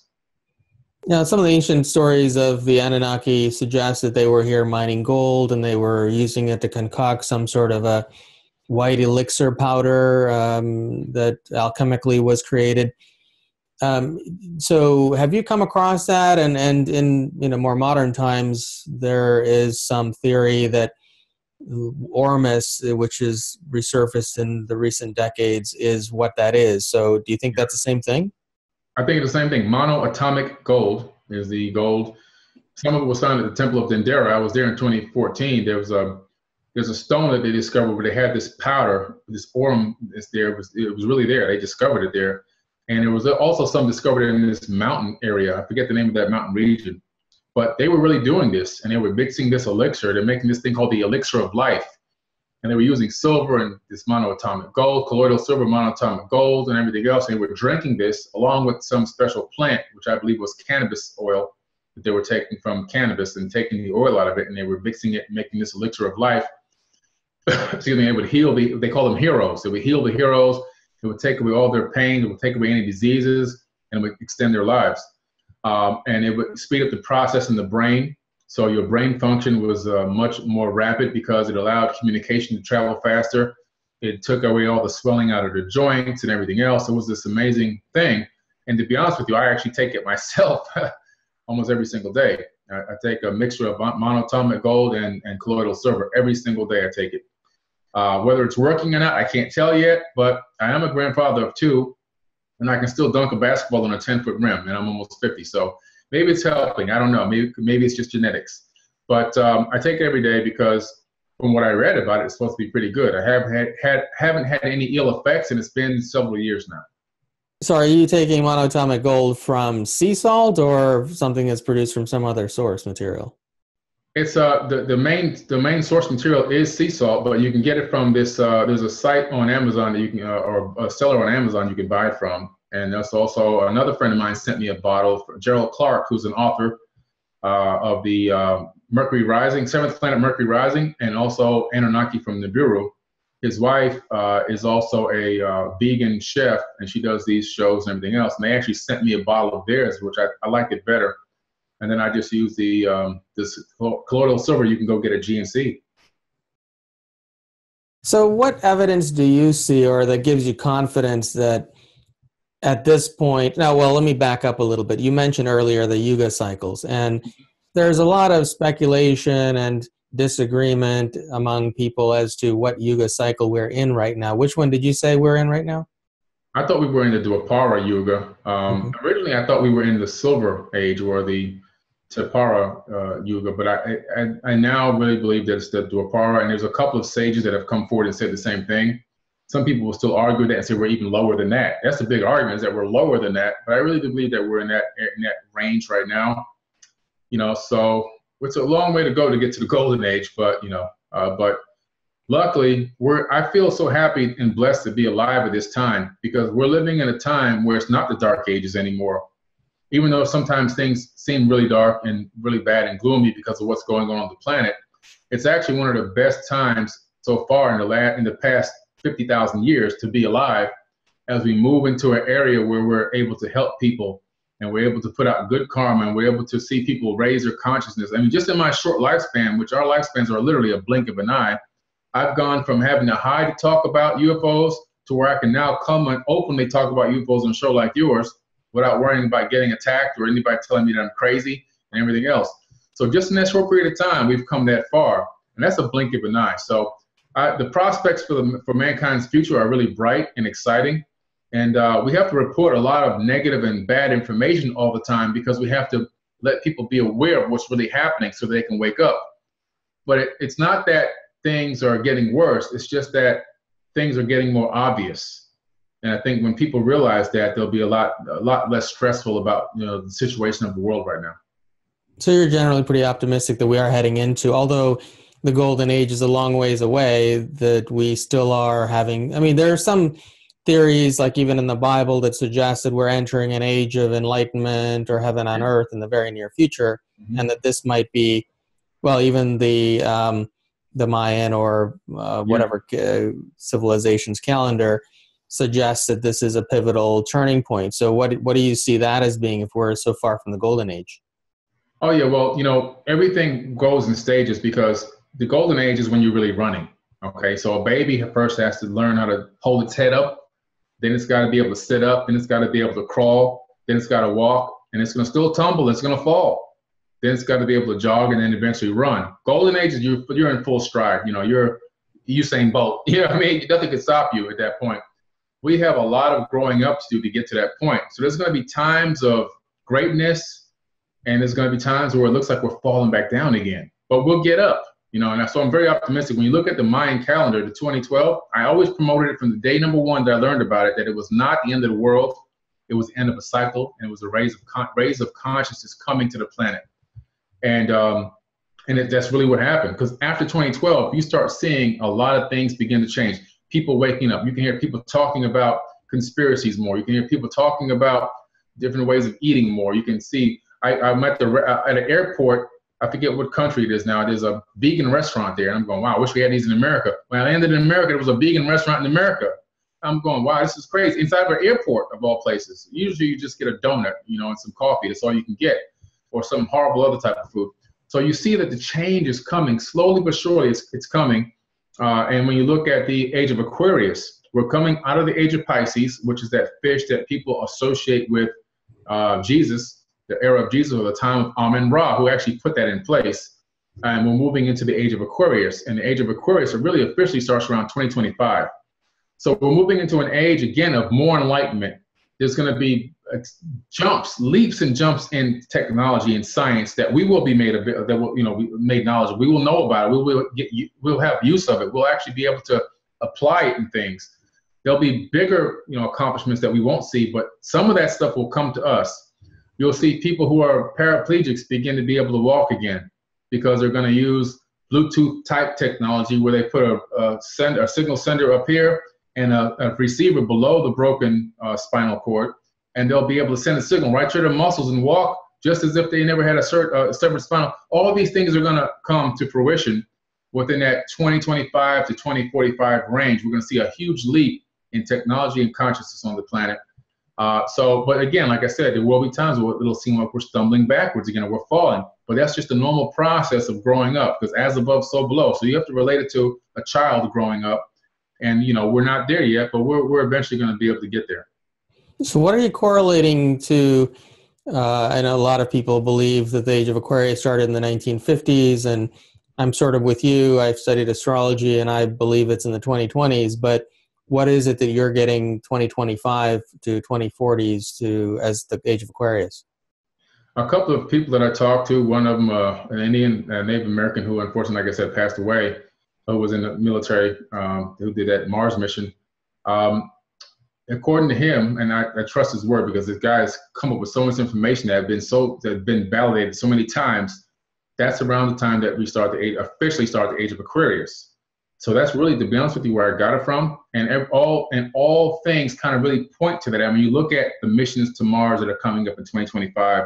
You look at some of the missions between SpaceX, some of the advancements in technology with electric cars, and the timescales that they have, these release dates for these vehicles. As we move to a more green society, everything is dropping in right around that 20 to 25 range. A lot of advancements in technology are going to hit the planet at the same time. So I really believe that a lot of that is culminating at that point, because that's the point where we're really going to be expanding. You have people scheduled, countries scheduled to build massive apartment complexes and corporate buildings with farms on them, built into them, and trees built into them. All this is happening around that 2025 time frame. So with all this happening around that time frame, it really, to me, points to a fact that we are moving into the age of enlightenment officially around that time frame. But we're kind of easing into it right now, but that's, I think, when it's really going to kick off. And I think some of our kids will grow up in a much better world than we may have seen ourselves. Sounds very exciting. Well, thank you for joining me today and spending so much time. And so where can our viewers find out about your work? Well, I'm sure a lot of them probably already know you, but if they want to attend your conferences or anything else. Definitely. Please, I'll be at the Contact in the Desert, June 1st through 4th. So you can go to contactinthedesert.com and register there. I'll also be speaking at the Ascension Conference in October 5th through the 7th, yes, in October of this year. And you can also find me on forbiddenknowledge.com with the number 4 BIDDEN, forbiddenknowledge.com, as well as Forbidden Knowledge on Instagram, Facebook, Twitter, Tumblr, all the social media sites on Forbidden Knowledge. And also I have a conscious record label, which I have Conscious Music, and I am my own artist. I have songs on iTunes and everywhere else in 528 hertz and 432 hertz. So if you want to get encoded music, you can go to any one of your music stores and just type in Forbidden Knowledge, and I'll pop right up. And that's pretty much it. My book is out on my site. It's a pre-order right now, autographed copy for Compendium of the Emerald Tablets. I look forward to sending you an autographed copy if you order one. The first 200 people will get an autographed copy. So sounds great. Well, hopefully we'll get you out here before too long too. So yes, that would be great. That would be fun. We'll know about that very soon. Okay. Well, thank you again, and we'll be seeing you soon. Thank you. Appreciate it. I hope you enjoyed this episode of Awaken Empower TV with my special guest, Billy Carson. Join me next week as we speak with another incredible individual who's standing on leading edge and changing the world.